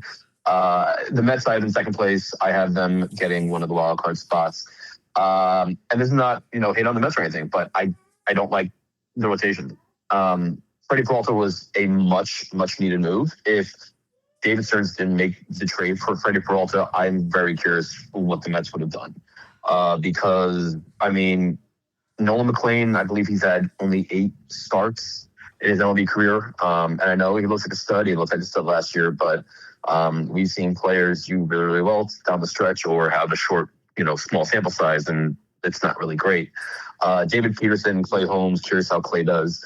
Kodai Senga, I know they have guys like Jonah Tong waiting in the wings, but I'm sorry, it's not a good enough rotation for me to believe this is the team that could possibly go deep, and that's why I'm curious if the Mets do make a powerhouse move for a guy like Scooble at the deadline, or maybe Skeens. Maybe they try to trade away certain guys and get Skeens, but we'll see on that.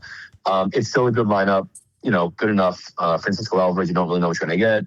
Brett Beatty, you're not sure. Marcus Simeon, we'll see. Bo Bichette, in theory, should be good if he's healthy. Lindor, again, there's just it's too many toss-ups and not enough sure things for me. I'm going to be excited to watch Carson Bench. I think he's a real deal prospect. Glad he made the team. He deserved the team over Michael Tauchman, in my opinion. I know a lot of people like Tauchman, but come on, this is the time you want to see one of your young guns, hopefully succeed. So Carson Bench, I expect him to get the most time to try and succeed at this level. I have the Braves in third place. I'm sorry, I don't think the Braves.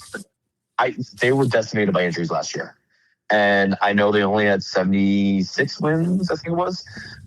They're not that bad of a team. I think a full season of Acuna. I know Spencer Strider, of course, he's hurt again. So that I also made this prediction before Strider was hurt, but I probably still would have taken them in third place regardless. But I do have the Braves sneaking into maybe I think it's my last wild card spot. They will be better. They just can't be that bad again. So, and then from there, I have the Marlins, which, any team that's headlined with Sandy Alcantara, that'll be their biggest headline. Whether or not a team makes a play for him at the deadline could be interesting. I'd be shocked if he's still on that team next year, just based off all the chatter we heard this past offseason, how he was bossed down the block and then never moved, but we'll see with him. And then the Nationals, they kind of bum me out because they should be better. The Dylan Cruz thing was disappointing, so you're curious if maybe he'll bounce back. James Wood looks great last year. They've got a few guys, but, I think they're just a few years away, and until they're able to show consistency, especially in, it is a tough division with the Phillies, Mets, and Braves all making the playoffs in my mind. Someone's got to get beaten up on, and it will be the Marlins and Nationals, but the Nationals will finish in last place. Already. Joe. So I'm going to follow the trend here. I'm going to go with the Phillies to win the division. And as much talk as the Yankees got this offseason for running it back, the Phillies kind of did the same thing. They keep Schwarber, they keep JT Realmuto. They made a few different plays. They ended up moving on from Nick Castellanos to try and improve their defense and their overall morale. There was some stuff going on with him last year. Their rotation, as long as Wheeler comes back mostly healthy, should still be pretty good. Now they have a full year of Johan Duran as their closer, and they do have a couple young pieces that could make a big difference this year. You got like Andrew Painter, who looks like he could be a big part of their rotation coming out of spring training eventually. You look at someone like Justin Crawford, who looks like he's going to be a big piece in center field for them. They took a flyer on Adolis Garcia. They still have overall one of the better lineups from top to bottom. Bryce Harper probably even more motivated now to perform and kind of show up Dave Dombrowski a little bit. So maybe he lights a fire under him. I just think overall they're built for success, at least for the regular season. We'll see what happens when we get the postseason, but I think they're good enough to win the division here. I do have the Mets in second in one of my wild card spots. Like you guys alluded to, obviously Freddie Peralta was a big move for them, but they really don't have a defined number two. Is it going to be David Peterson who takes a role like that? Does Kodai Senga finally have a bounce back? Does someone like McLean or Jonah Tong make that step forward into being a key cog for them during the season? We saw a little bit of them being thrown into the fire last year to try and save the season for them. The bullpen could be better with Williams and Weaver. You're not really sure what you're going to get. They do lose Edwin Diaz, but they're hoping they lengthen that bullpen out a little bit. They got rid of a couple guys at the deadline that not performed that overall. But, their lineup does have question marks. Juan Soto's still Juan Soto, and they should still get a good year from Lindor. But defensively, there's a lot of questions with this team. You have Jorge Polanco at first base. He's never played first base in the majors. Bo Bichette's never played third base in the majors. Will they at least become passable? It's definitely a possibility. But I think that those shortcomings are definitely going to hinder you in the beginning of the season. When you have a team like the Phillies in your division, you can't really afford to slip up too much early in the year. And we'll see what Luis Robert is for them as well. Obviously defensively, and he's got good speed, but can he cut down on the strikeouts and finally put up good numbers being in a competitive organization? We'll see how that unfolds. But I do think the Mets still make the playoffs. I like some of the moves they've made, and they basically have the cash to do anything they want at the deadline. If they do feel like they need to make another move to either get a pitcher like Scooble or if they need to get another bat. So I think overall they'll hang in there and they'll get that wild card spot. I think the Braves are in third. Again, like we said with the Orioles, I don't see them being as bad as they were last year. Their health is already a big problem. They already lost Spencer Schwellenbach and Spencer Strider, both to injuries in their rotation. Matt Olson, Sean Murphy, they both had kind of down years last year. So did Ozzy Albies. You hope you get a full year of Acuna. So there's definitely talent on this team. I think they bounce back a little bit. Like Joe said, I am a little worried about Chris Sale and the innings he's putting on his arm for sure. But I think overall, there definitely is enough talent here for them to be a little bit better than they were last year. They might hover around that 500 mark, maybe a little bit above, but I don't think they're enough to make the playoffs. And then I have the Nationals in fourth. I'm going to give them the benefit of the doubt. I think another year of James Wood is going to be very exciting. CJ Abrams had a good year last year. I think eventually we will see Dylan Cruz back at some point this season. I think he'll go on a tear in AAA and then he'll be back. But there's definitely a lot of room for improvement for them, and they're going to keep selling off some pieces. So them and the Marlins will be fighting over, last place. And the Marlins, at least they have Yuri Perez and Sandy Alcantara, and they still have some decent arms in their rotation. Even after the last couple of years, they've gotten rid of guys like Trevor Rogers and Tyler Weathers and Ryan Weathers. But I think they're going to be kind of beaten up on as well. I just think the Nationals have a little bit more young talent, so I think there'll be a small gap between these two, but I think the Nationals in fourth and then Marlins fifth. So Phillies, Mets with the wild card, and then Braves, Nationals, and Marlins. All right, Alibit. All right, so I have the Phillies winning the division. I think, looking at last year, they were the best team, obviously, in the division. They ran away with that division. It was one of the divisions that wasn't even close. I think it was the biggest runaway in the league. I think it'll be similar. I think they're just a monster team, the Phillies team. But I don't know. I'm really excited about this Mets team this year. Maybe like you say, you have a bias against the Mets, Joe. I kind of have a bias for them. I like watching them. I'm looking forward to stealing your MLB tickets so I can watch them. Um, I like their young players. I like McLean. I like Peterson. I like the guys from last year. And we'll get into Soto a little later when we talk the awards. But him and Lindor, so long as healthy, I think my worry with them is losing Alonso. Alonso was huge for them last year. He was one of the most valuable players in the league last year. So that loss is big. But I really like them. I have them winning second. I have them making the playoffs. I think both are, are really good teams. I have the Marlins coming in third. I think similar to last year, probably a little worse. So they're definitely going to be under 500, I think. Um, did I have them all? No. So I'm sorry. I had the Braves finishing third. I think they're going to be a little under 500. I have the Marlins a little worse than that because I feel like they got worse, losing weathers and stuff. Um, how's that Profar signing for the Braves working out for them? Yeah, yeah. And again, he'll 2 years. What he play? A couple games last year, and he came in the second half of the year and he played well. But he's gone for the whole year. I don't see them making a jump. I don't think they'll finish 500, but I think if they did, that would be a successful season for them. And then I have Nationals coming in fifth. They're just a bad team. I'm just curious how these guys still are getting caught with performance enhancing drugs. I really just don't get it at this point. It's just insane. All right, moving over to the Central as we try to pick it up here a little bit. I got the Cubs, the Reds, the Brewers, the Pirates, and the Cardinals. The Cubs, I think they take the step forward this year. I think that they have the capability of going on a little bit of this run. I think that the managerial change kind of worked into their favor a little bit. Craig Counsell shows what he can bring there. They did have a little bit of a roller coaster season last year, but I do think that they are a much better team. I really do like the Reds too. I think that this team has been up and coming the last couple of years. I do think that there are some question marks, but I do think that they can sneak in there, and that's why I really am confident in a second place finish. The Brewers, I get it, that they have been that sneaky team where we thought when Corbin Burns was traded from one of their anchored pitchers, they'd be throwing in the towel and kind of rebuilding. Nope, they were still pretty good. Got rid of Devin Williams, still pretty good. Now they get rid of Freddie Peralta, or he walks via free agency, or I think he was traded for.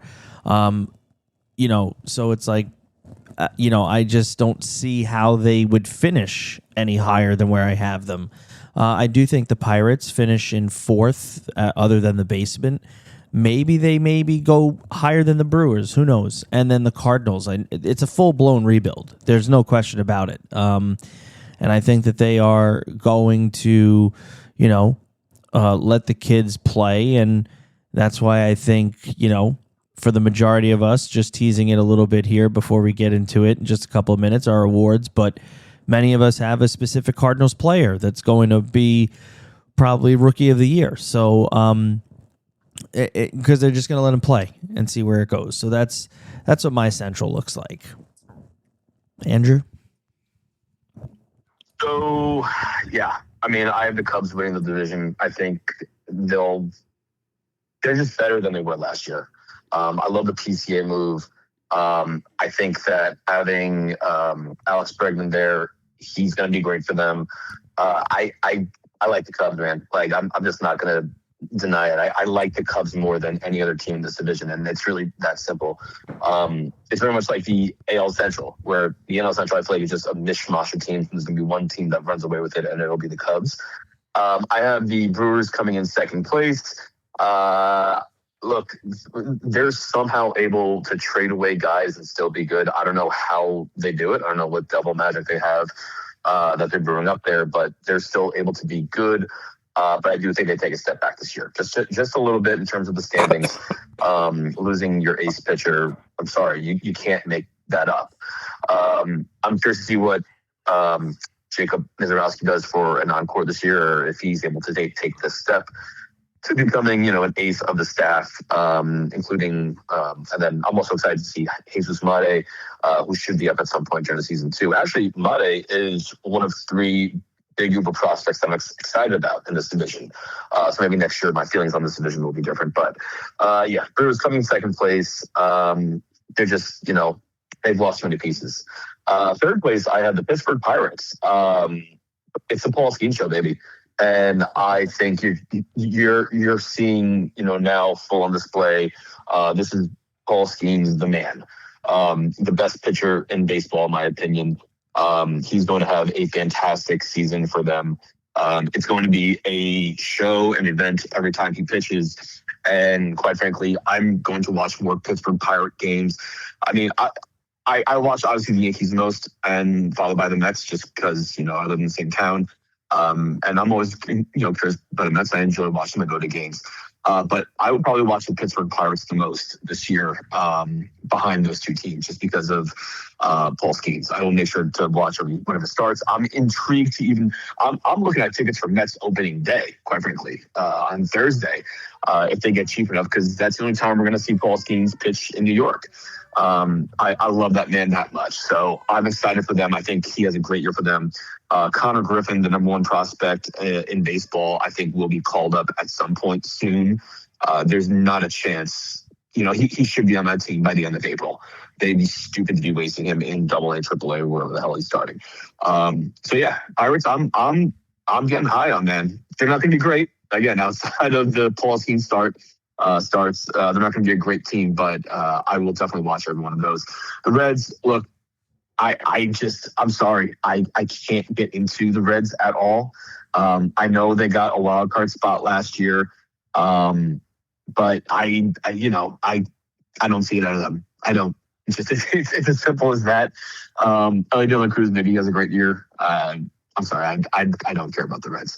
And then the Cardinals, the only thing I'm curious about with the Cardinals will be J.J. Weatherholt. Also, he cracked their opening day roster, and maybe we'll be hearing his name out of my mouth for an award as well at the end of the season. So, yeah, there's a lot of mediocrity, a couple crappy teams, but the Cubs are going to win this division pretty easily in my mind.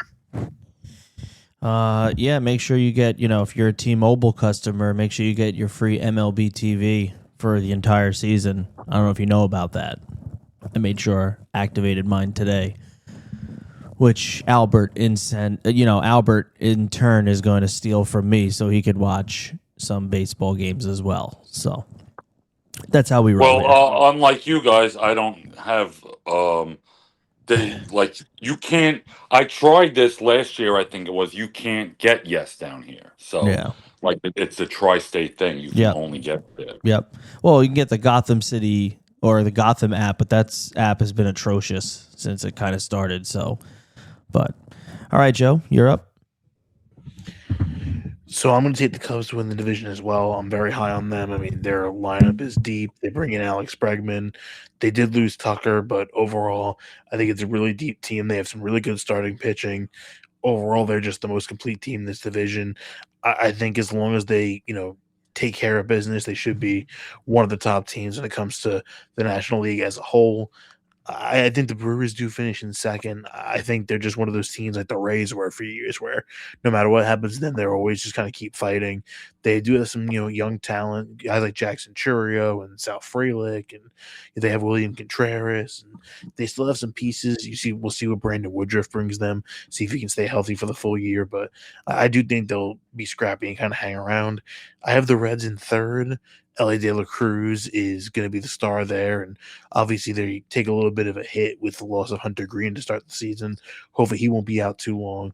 But then they brought back Eugenio Suarez on one of the bargain deals in free agency. The fact that no team jumped on him for more than what the Reds gave him was kind of a shock. So their lineup is deep. I want to see what their pitching does. Chase Burns should be an interesting pitcher to watch as well. He's got that high octane stuff that really turns people's heads. So, we'll see what he ends up being. I do think they're going to be a competitive team, but overall, they're going to kind of fall short. I have the Pirates in fourth. I like the moves that they made as far as raising the floor on this team, bringing guys like Marcelo Ozuna and Brandon Lau, and they made some moves, and their pitching should be good if healthy. With Skeens, you also have Jared Jones, who's coming off an injury last year. If he gets healthy, he'll be one of those electric pitchers right alongside Skeens as well for the foreseeable future, as well as Bubba Chandler. He's another one to keep an eye on for them also. So they made some moves to get a little bit better, but I just think overall they're a ways away from being fully competitive. And like you guys have said, with the Cardinals, full rebuild for them. They have some young players like J.J. Weatherholt and Mason Wynn, and they have Matthew Liberatore as well. So there's pieces there, but this is a far cry from the Pujols, Wainwright, Yadier Molina lineups of the past for the Cardinals. So it'll be a little while before they start to see some returns on their investments. So Cubs, Brewers, Reds, Pirates, and Cardinals. Al's about to be like, yo, you guys are stupid. Go ahead, Al. So I got the Brewers winning the division again. I don't know where all this like everyone's down on them. First of all, the Mizorowski, however you say his name, I like him. He was fun to watch last year. I watched him pitch a couple times. Now sometimes I don't know if it's the control or whatever, and the ball will go anywhere, but that's because he's throwing it with a rocket on it. I'd like to see, like Andrew said, if he can become a number one. And Woodruff, when he came back last year, he was good. And I think they have a good lineup. I still think, possible like last year, they were the number one seed last year, and I don't see really where they fell off. I have them winning the division. I don't think they'll be the one seed this year, but I think they win the division. I have the Cubs coming in second. Like you guys said, I like the Cubs. I have family in Chicago. I've been to many Cubs games at Wrigley Field, and this is a fun team to watch. And I think they're going to be really good, and they're going to make the playoffs. But I think they're going to fall short of Milwaukee, who I think is going to be really good. The Reds, like last year, around a 500 team.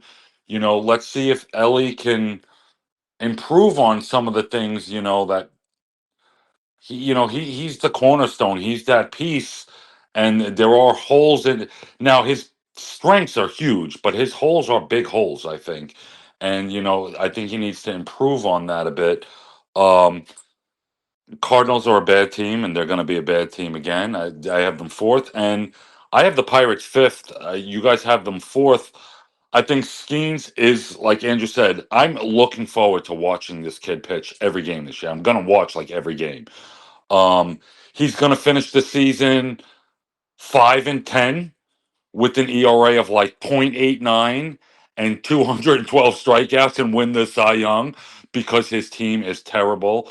Already they got this kid, the what's his name, Connor, the young Griffin. kid.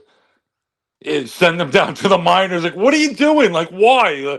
I don't see the logic. And like Andrew said, he'll be up soon. But why? Why is he not starting the season on the roster? It makes no sense to me. Just put him in the game. You guys stink. And it's a bad team. But I mean, Skeens is amazing. I joke. I don't think he'll have a losing record, but he won't have a great record because of the team. Even though he's going to put up, I think, historical numbers. I think he's just going to build on last year. So I'm looking for. I think it's amazing that everyone is looking forward to watching what you guys have as a fourth place. I have as a fifth place team. They're the most exciting show, in the Central. But yeah, I have them finishing fifth. Well, you know how football has it where, you were getting Taylor Swift shoved down your throat every week. They're shoving, Liv Dune down our throats. Well, I mean, because they're like a power couple. She's a lot easier on the eyes than Taylor Swift, and 100%. then she doesn't hurt your ears like Taylor Swift. So I don't mind seeing her. All right, and of course, here to wrap it up, the West. I mean, do we really have to say it here? I mean, the Dodgers are the Dodgers. I mean, I think this is the team. In order to be the best, you got to beat the best, right? They're the two-time defending champion. There's no question about it. Now, the only way they lose this division is if injuries mount and it's just too much to handle, or Shohei Ohtani is finally exposed for betting and profiting money and all that stuff. That's the only way I can think of it, of ever happening. The thing I do have it here, I'm bringing back the resurgent. We're going into an even year, 2026, the 6 being the even number. San Francisco Giants, I think, have the bounce-back season. I do believe they have the bounce-back season. They get into second place in the West, get in as a wild card team for me. Then I got the Padres. I know the Padres had way better of a season than anyone thought, but I do think, though, I do think it's going to be very close between the Padres and the Giants. I'm not discrediting the Padres. The Diamondbacks, I know that they are expected to possibly be better than where I'm placing them, but I'm just not feeling it anymore unless they can maybe get Zach Gallen back to his form. Merrill Kelly starting this season on the injured list. And then you got the Rockies. I mean, it's the friggin' Rockies, and boy, oh boy, I don't think Chris Bryant is ever going to play a game ever again in baseball, and the Rockies are going to be on the hook for that contract. So, but that is my AL West picks. Joe, we are simpatico. I have the exact same situation as you: Dodgers, Giants, Padres, D-backs, Rockies. I'm not even going to bother talking about the Dodgers. You're right, unless they're completely decimated by injuries. And even if they are decimated by injuries, we've seen that this team doesn't care about money.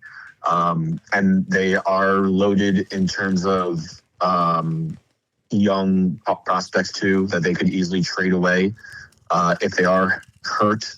And I just, no one's stopping that train, in my opinion. Like, it's not happening anytime soon. Bearings, again, if Shohei Ohtani were to be exposed for gambling or whatever would take him away from the sport.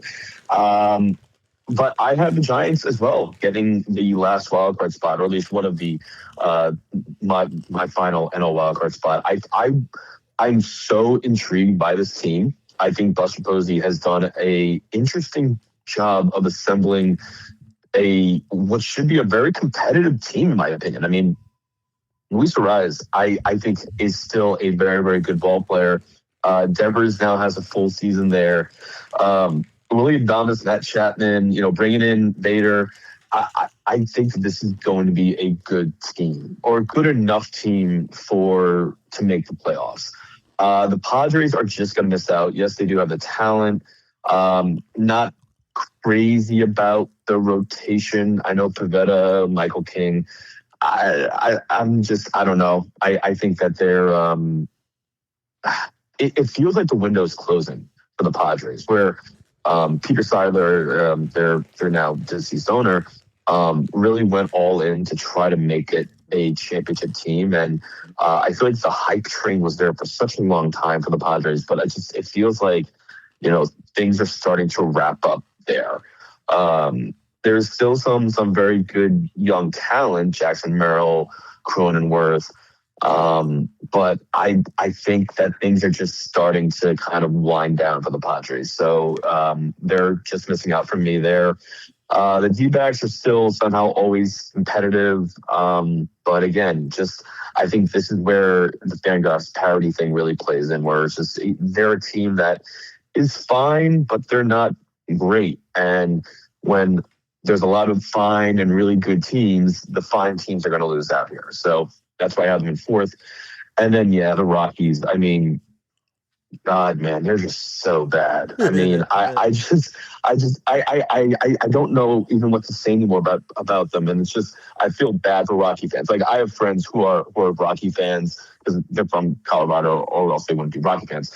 But it's just like, man, like, that ballpark is great and the people are good out there, but I'm sorry, that team, I'm pretty sure that's still the worst team in baseball, in my opinion. So it'll be another long year for the Rocky Mountain Colorado Rockies, but it's the Dodgers division, babe. That's how it goes.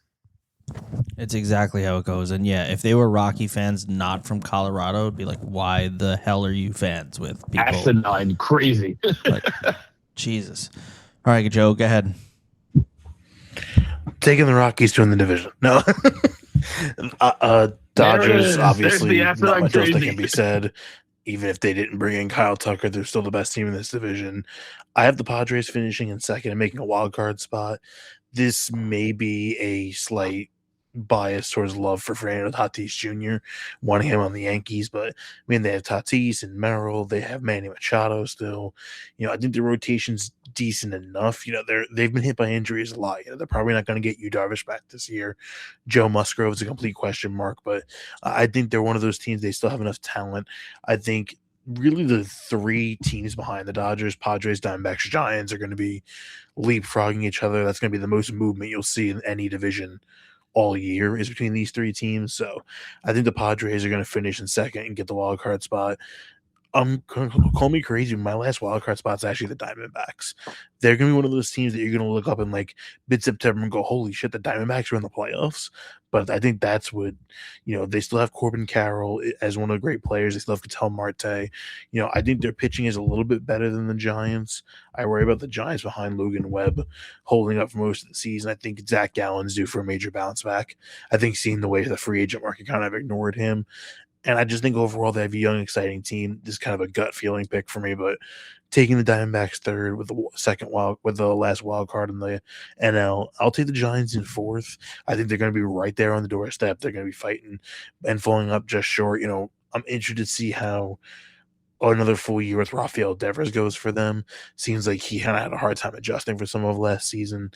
They've come imperfect bats in their lineup, so I just think overall they fall a little bit short. And then the Rockies are, I think we're going to get the ESPN. The Rockies have been eliminated from the playoffs in mid-June probably. So that's where I think it's going to go. So Dodgers, Padres, and Diamondbacks both make the playoffs, and then Giants and Rockies. Giving them mid-June, huh? I thought maybe end of March. Anyway, Albert, finish it off. All right. Well, I mean, everyone's knocking the Rockies, but they're tied for first place right now. So, I mean, knock them all you want. That's very true. No, Dodgers are gonna, win the division, of course. Again, I could see them not, being the one seed, kind of like last year, because as I was saying to Joe before, their one thing would be just like for any team, injuries, and if they were decimated, and more than anyone, they would have to be decimated by injuries because they're just so loaded. But let's pretend they are. They're still good enough, even with a lot of injuries, to be a playoff team. I think they're going to be very smart with their players, and that's why I think guys aren't going to win awards there because they're going to use a six-man rotation a lot. They're going to be sitting guys. They're going to be like an NBA team. Give guys days off all the time because they can. But I still think they win the division. I think the Padres, like last year, are going to be, a good team, and they're going to be on the Dodgers' heels. I don't think the Dodgers are going to like run away with it because I think the Padres are going to be around where they were last year, like 90-ish wins. And I don't see the Dodgers winning like 110. They're not going to play like that kind of team. So the Padres will be there. I have the Giants coming in third. I think kind of like last year, I actually think they could be a little bit better. I like the young players on their team, along with their pitching. What's his name? Robbie Ray. No, Robbie Ray. Robbie Ray. He finished the season weak, but he started the season great last year. So I think their pitching is good, but I think they're going to be, a little above 500. And then the Diamondbacks fourth. I think they're going to be similar. If those two teams flipped, would it shock me? No, but I do think the Giants are a better team. I think the Diamondbacks possibly have a higher ceiling. If those Giant players don't all like hit on everything they have, I really like Perdomo on the Diamondbacks. And then the Rockies, who are going to finish with 40 wins. Honestly, like they should take away ownership from that team. That's how poorly it's run. So That's it. All right, so I'm going to wrap through this quickly. I'm just going to go through my playoff thing so we can get to the awards and then get one quick topic in before we wrap it up, because I'm sure people want to just get the season going and get us underway. So after all of our standings, my AL wildcard series comes out like this: Mariners versus the Texas Rangers, Yankees versus Red Sox. My NL wildcard series, Cubs and Reds, Mets and Giants. I have the Mariners beating Texas, the Yankees beating the Red Sox, the Cubs beating the Reds, and the Mets beating the Giants. My ALDS sets up then Blue Jays, Yankees. Yankees win that one. Tigers, Mariners. Tigers win that. My NLDS, Dodgers, Mets, Phillies, Cubs. Dodgers win that. Cubs win that. ALCS, it's going to be Tigers and Yankees, Dodgers, Cubs. And then for my World Series, it's Dodgers and Tigers, with the Dodgers making it a three-peat. I think exactly how Albert said, he's going to rest all those guys, and then it's literally going to be like the NBA team, and I think it's because they want to make this a three-peat. They want to be that team that ties the Yankees record and be that team to do it. So that's my playoff run. Got from my AL wildcard series the Tigers and the Orioles, the Red Sox and the Blue Jays. NL wildcard Phillies and the Giants, and then Braves versus the Mets. I have the Red Sox winning against the Blue Jays, and they'll face the Mariners. And then I have the Yankees. They'll take down the Tigers. Yankees are going to go to the ALCS. Mariners going to go to the ALCS. I have the Yankees advancing to the World Series. On the National League side, I have the I have the Braves beating the Mets. The Mets are going to get shocked in the wild card round, I think. Again, this is not Yankee bias. I just think that's what's going to happen. Phillies will take down the Giants. And then in the NLDS, Dodgers will take down the Braves. Phillies will take down the Cubs. And then we get a Phillies-Dodgers NLCS, where we will get a repeat of the 2004 or 2024 World Series, Yankees versus Dodgers. Yes, I think the Dodgers are aching for the three-peat. I think I liked what Al said in terms of them acting like an NBA team. I think that's a great observation. I think that is absolutely the case, and they have the talent to do that if they're healthy. However, I think this is the year the Yankees finally go all in. I think this is the year that Brian Cashman makes the moves. I think to throw it back to what I said earlier in the podcast about Spencer Jones and or Jason Dominguez not being on this team, I think this is the year that Brian Cashman says, all right, I have to go all in for the sake of Aaron Judge. And we don't know how much longer Aaron Judge can continue to perform at this elite level if he is having another MVP season. Just wait till our awards talk. Brian Cashman is going to go all in, and he will finally make the moves, trade away the pieces, and get over the hump. And the Yankees will win the World Series, number 28. Finally coming back home to the Rocks, baby. 2026, here it comes. Wow. Go ahead, Joe. I promise the bottle of Jameson was sealed when I made these playoff picks, but so for the AL wildcard series, I have the Yankees taking on the Rangers and the Tigers taking on the Red Sox. And for the NL wildcard, I have the Cubs and the Diamondbacks, and then Mets, Padres. So I have the ALDS, I have the Yankees beating the Rangers and the Tigers beating the Red Sox. So in the ALDS, it will be Blue Jays, Tigers, and Yankees, Mariners.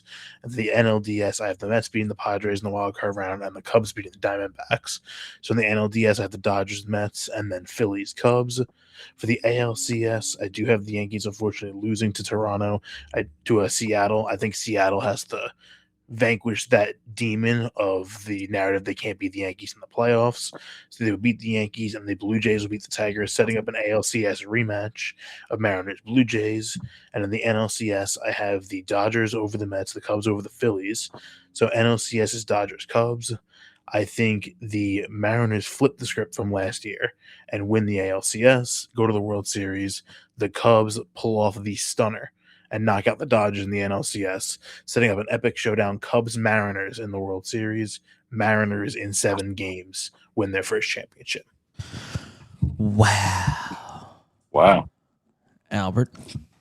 All right, so I have the The number 3 Mariners beating the number 6 Red Sox, and the number 4 Blue Jays beating the number 5 Guardians in the AL wild card. And I'll just do the AL so it's easier.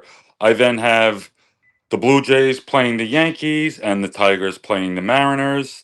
Yankees and Tigers winning. So the ALCS, Yankees versus Tigers. And I have the Yankees winning the ALCS. In the NL, I have the Cubs playing the Padres in the wild card. Cubs playing the Padres with the Cubs winning. The Mets playing the Phillies with the Phillies winning. To the NLDS, Dodgers playing the Phillies. Dodgers win. And the Brewers playing the Cubs. And this is where I have, though I think the Brewers are the better team, I have the Cubs upsetting them in the series. So then we go to the NLCS, Dodgers versus Cubs. Unfortunately, I have the Dodgers winning. So then the World Series would set up as Dodgers versus Yankees.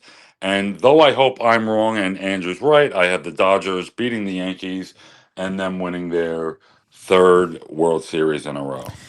So look at that. Andrew and Al have the Yankees and Dodgers back in the World Series.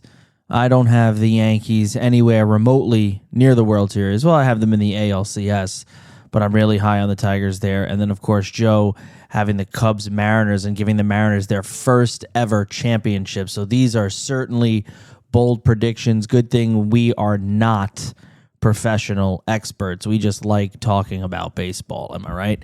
All right. And now let's quickly go over to our awards prediction. That, of course, is the MVPs for both leagues, Cy Young and Rookie of the Years. I didn't ask for managers because, I don't really do we really want to give managers credit anymore? No. Because, it's whatever. So I'm going to go with mine. I'm going with Judge for his third. I'm going for his third MVP here. I just think that he just continues to put up the metrics that he needs to put up. Literally, you take him off that Yankee team, I really don't believe the Yankees are as good as they would be with him on that team. I think he just elevates everybody. For my NL MVP, I'm calling this redemption. All right, everyone thought maybe I was anti-Mets with the whole standings and the predictions. I'm not anti-Mets here. I think Juan Soto, yes, it was an adjustment for him last year. I don't think he expected the, type of way things were going in that clubhouse. And then you kind of seen it all in the offseason with the Mets. There was some issues in that clubhouse, so not everybody was on the same page. I think the World Baseball Classic kind of rejuvenated him a little bit, and I think he's heard all that noise with it, and I think he really wants to show and prove that he can carry a team like the New York Mets and win an MVP and beat out a Shohei Ohtani in the National League. So he's my NL MVP. I'm going on a bounce-back season here for Cole Reagans for my AL Cy Young. I think that this kid, he puts up the strikeout numbers. I think he's going to be part of the reason why I have the Royals as high as I do in the standings. So he's my AL Cy Young Award winner. Paul Skeens is my NL Cy Young Award winner. I mean, do we have to say any more? I mean, we all are in agreement. Andrew, Al basically spoke for all of us here in wanting Not to Joe. sit there. What? Yeah, not Joe. Not Joe. Basically said how do we not? We're gonna watch those games. My Rookie of the Year, I'm going with Carter Jensen of Kansas City. Again, part of the reason why I think Kansas City is going to be where they are is because this kid's going to have a breakout season. And my NL Rookie of the Year, I picked before he got sent down, but he comes up by the end of April.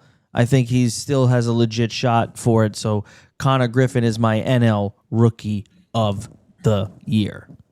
Andrew? Well, Joe, we agree on a lot here, quite frankly. I've got Judge winning his third MVP. I think Bobby Witt Jr., Jose Ramirez will both challenge him, but it will be another worldly season from Aaron Judge, bearing he stays healthy, of course. He's the best player. He will further cement his greatness in this game, hopefully with a championship as well. But it will, he will go down as one of the greatest Yankees of all time. And this third MVP in a row will further cement that. I'm with you on Juan Soto. Look, the only way I think Soto wins it and Shohei doesn't is if Ohtani is like subpar pitching wise, and like he's really really good with offense. But I think Juan Soto, you get a monster season out of him. I think he's a year in Queens in the New York media adjusting. I think Juan Soto edges out Otani just slightly. AL Cy Young, I have Jacob deGrom. I think we saw certain flashes from him last year that he's learning how to pitch and not have to throw 98, 99 every pitch. He's learning how to pitch. He's another year away from surgery. You're going to see a strong bounce back, and I think he will have a great season. Paul Skeens, I already gushed about him, with last segment, so nothing more to say about him. Man crush. Exactly. Big time. Baby, I wish the Yankees will give him all the money when he's a free agent, but we have a few years for that. AL Rookie of the Year, I have Bazana. I know there are quite a few that I could have gone with. Carter Jensen, great pick. McGonagall, great pick. Desaio, great pick. There's a lot of young budding talent in the AL. That's exciting. Bazana, I liked what I saw from him in the WBC. I'm being completely honest. I know, he wasn't great, but his first taste of facing major league talent, I think he's got it, and Cleveland just seems to turn out these kids out of nowhere. And I think he's just, he's going to have a very, very good season this year. So I think it'll be a tight race between all those guys I mentioned. And then I'm sure there'll be other guys too, like Schlittler. He qualifies for rookie eligibility as well too. But I think Bazana's going to get it. It's a toss up though in my mind. And then the National League Rookie of the Year, I've got JJ Weatherholt. I'm excited to see him play for the Cardinals. I think it works out well that he plays for a team that's not going to be very good, so he will be given patience in a team that's not trying to make a playoff spot, all the while playing in a division like the Central, getting to face not necessarily great pitchers. I think he's just going to have a nice breakout, standout year in his rookie season. So, and if we did do managers, I will say, not that it matters, but I had Tony V winning the National League Manager of the Year just because I think coming out of the Giants and the Giants being better this year, I think that's another reason why I'm excited to watch the Giants to see what Tony V does coming from the college scene, going right to major leagues, mixed trade. But those are my awards this year. Yeah, I mean, like I said, had I known that Connor Griffin was going to be sent down, then literally I would have picked JJ Weatherholt. I drafted him on my fantasy team last night, so it would have been unanimous across the board. Joe, we'll go with your picks because you seem to be the more odd one out of our group here. And I love being that. Just strap in.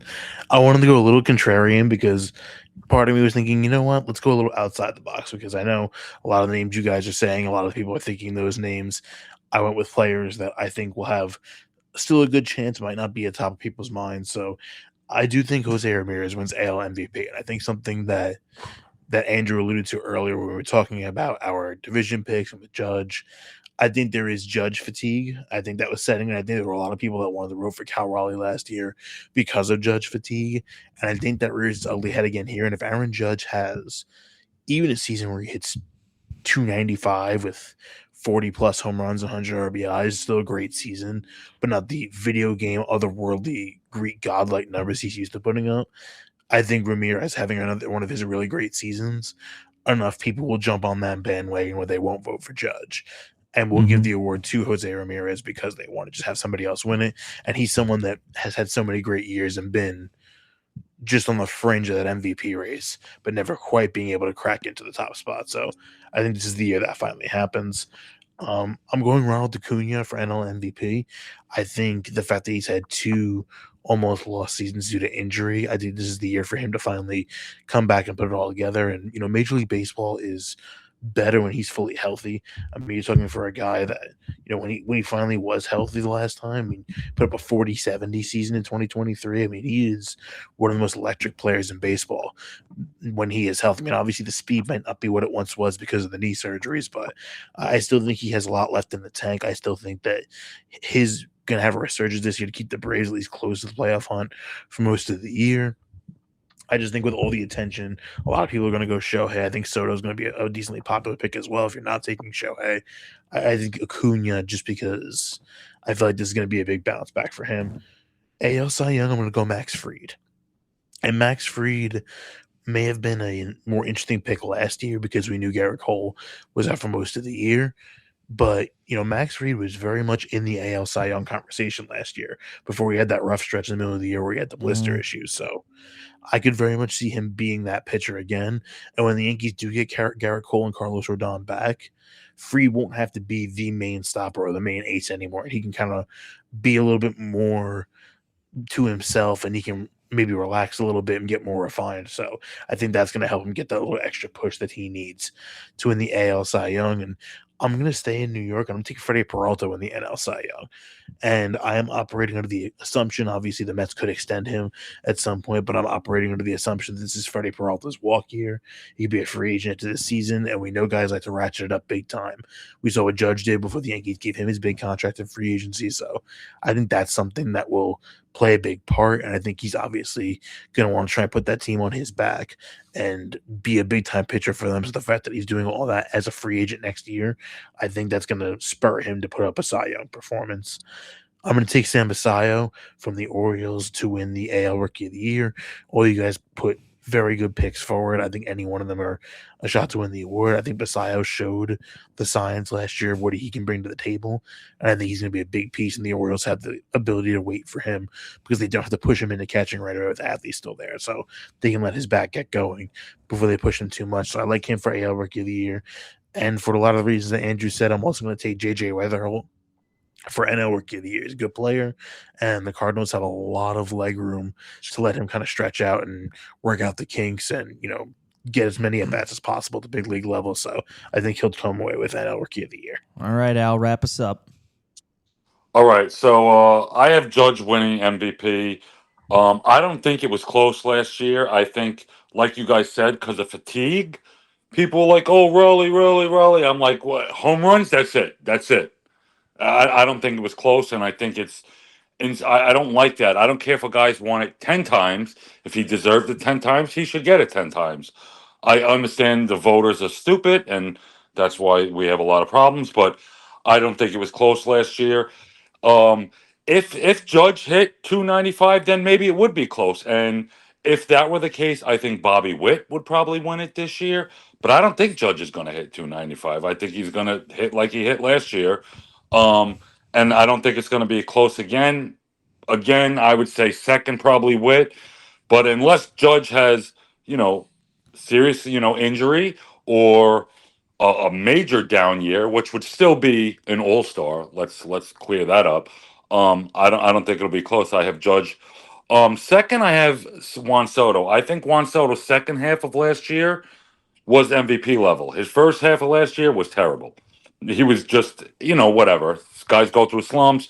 The new environment, I don't know what it was. I think he's going to come in and he's ready to play, and I think he's going to have a monster year. And who's the other guys? Otani. Like I said, I think Otani's going to have a lot of vacation days this year. And Kyle Tucker, he's going to have a lot of vacation days this year. So I'm not sure who else is going to be the push there in the National League. So I'm taking Soto. AL Cy Young. Here's where you said could be some fatigue. I have Screwball winning third in a row. I mean, the guy was like second or third in wins last year, second in strikeouts, and I know he was first in ERA in the American League.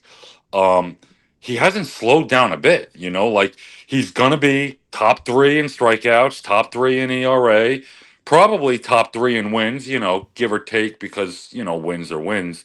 But I mean, possibly Garrett in Boston, can give him a run for his money, because of the strikeouts. I don't think a guy like Freud can because he doesn't put up the strikeouts and people want to see the numbers. Though I think he's just as good, because of that. So I'm going to take Screwball to win, his third in a row, and which would be historic, things that just doesn't happen. NL Skeens. don't got to say it. I mean, we're just looking forward to it. Guy's going to be in his third year. He's going to have 2 Cy Youngs. It's crazy. Top in strikeouts and ERA, and he's going to finish with 4 wins. For AL Rookie of the Year, I have McCogno, like Andrew had said. They said, like, oh, maybe they were worried about, like, his fielding. Well, his fielding looks great. You just got to, maybe learn a little bit about, like, the off-speed pitches and things like that, or his slump. But other than that, he's looking like a pro hitter. The kid's 21 years old, and, I mean, he looks awesome. Um, and then Wetterholt, for the NL, I haven't seen him play or seen, like, much highlights of him, but looking at the numbers, I mean, he's the type of guy that will win, a Cy Young, especially on that team in that division. So that's it. That's how I have it wrapping up. I think we're ready for baseball, fellers. I think we're ready for baseball. The Yankees and the Giants kick it off on Netflix, 8 p.m. You heard that right. Netflix, 8 p.m. Any final thoughts here? Andrew, I'll let you go quickly on your final thought. I'm just looking forward to baseball being back, man. I mean, especially after the World Baseball Classic, it was great to get competitive action. I just miss baseball, and I'm glad this offseason felt like it went quickly. I'm ready for the Yankees to ruin my nights quite frequently this summer, and I'll hopefully see everyone at the ballpark at some point this year. Yep. So there you go. Joe, Al, quick thoughts? Happy for baseball to be back. I told somebody the other night, a part of me dies from the last outs for the World Series until the first pitch of opening day. I just love it. And even with the Knicks and the Islanders, hopefully both being in the playoffs, nothing else hits just like baseball. So I'm just excited to get back underway. And Al? The World Baseball Classic really gave us that taste, and I like your idea, Joe's, of incorporating this more, whether it be mid-season, shortening the season, which the owners aren't going to agree to, but something like it has us all like watering at the mouth for baseball. I'm looking forward to it, and just make sure you send me that MLB ticket login. All right. Well, on behalf of Andrew Harts, Joe Caccavale, Albert Plantamura, I'm Joe Soccoa. Thank you for listening, and we hope we brought you some sort of knowledge and entertainment. Happy baseball season, and we'll see you next time. You've been listening to the Sports Talk 365 podcast.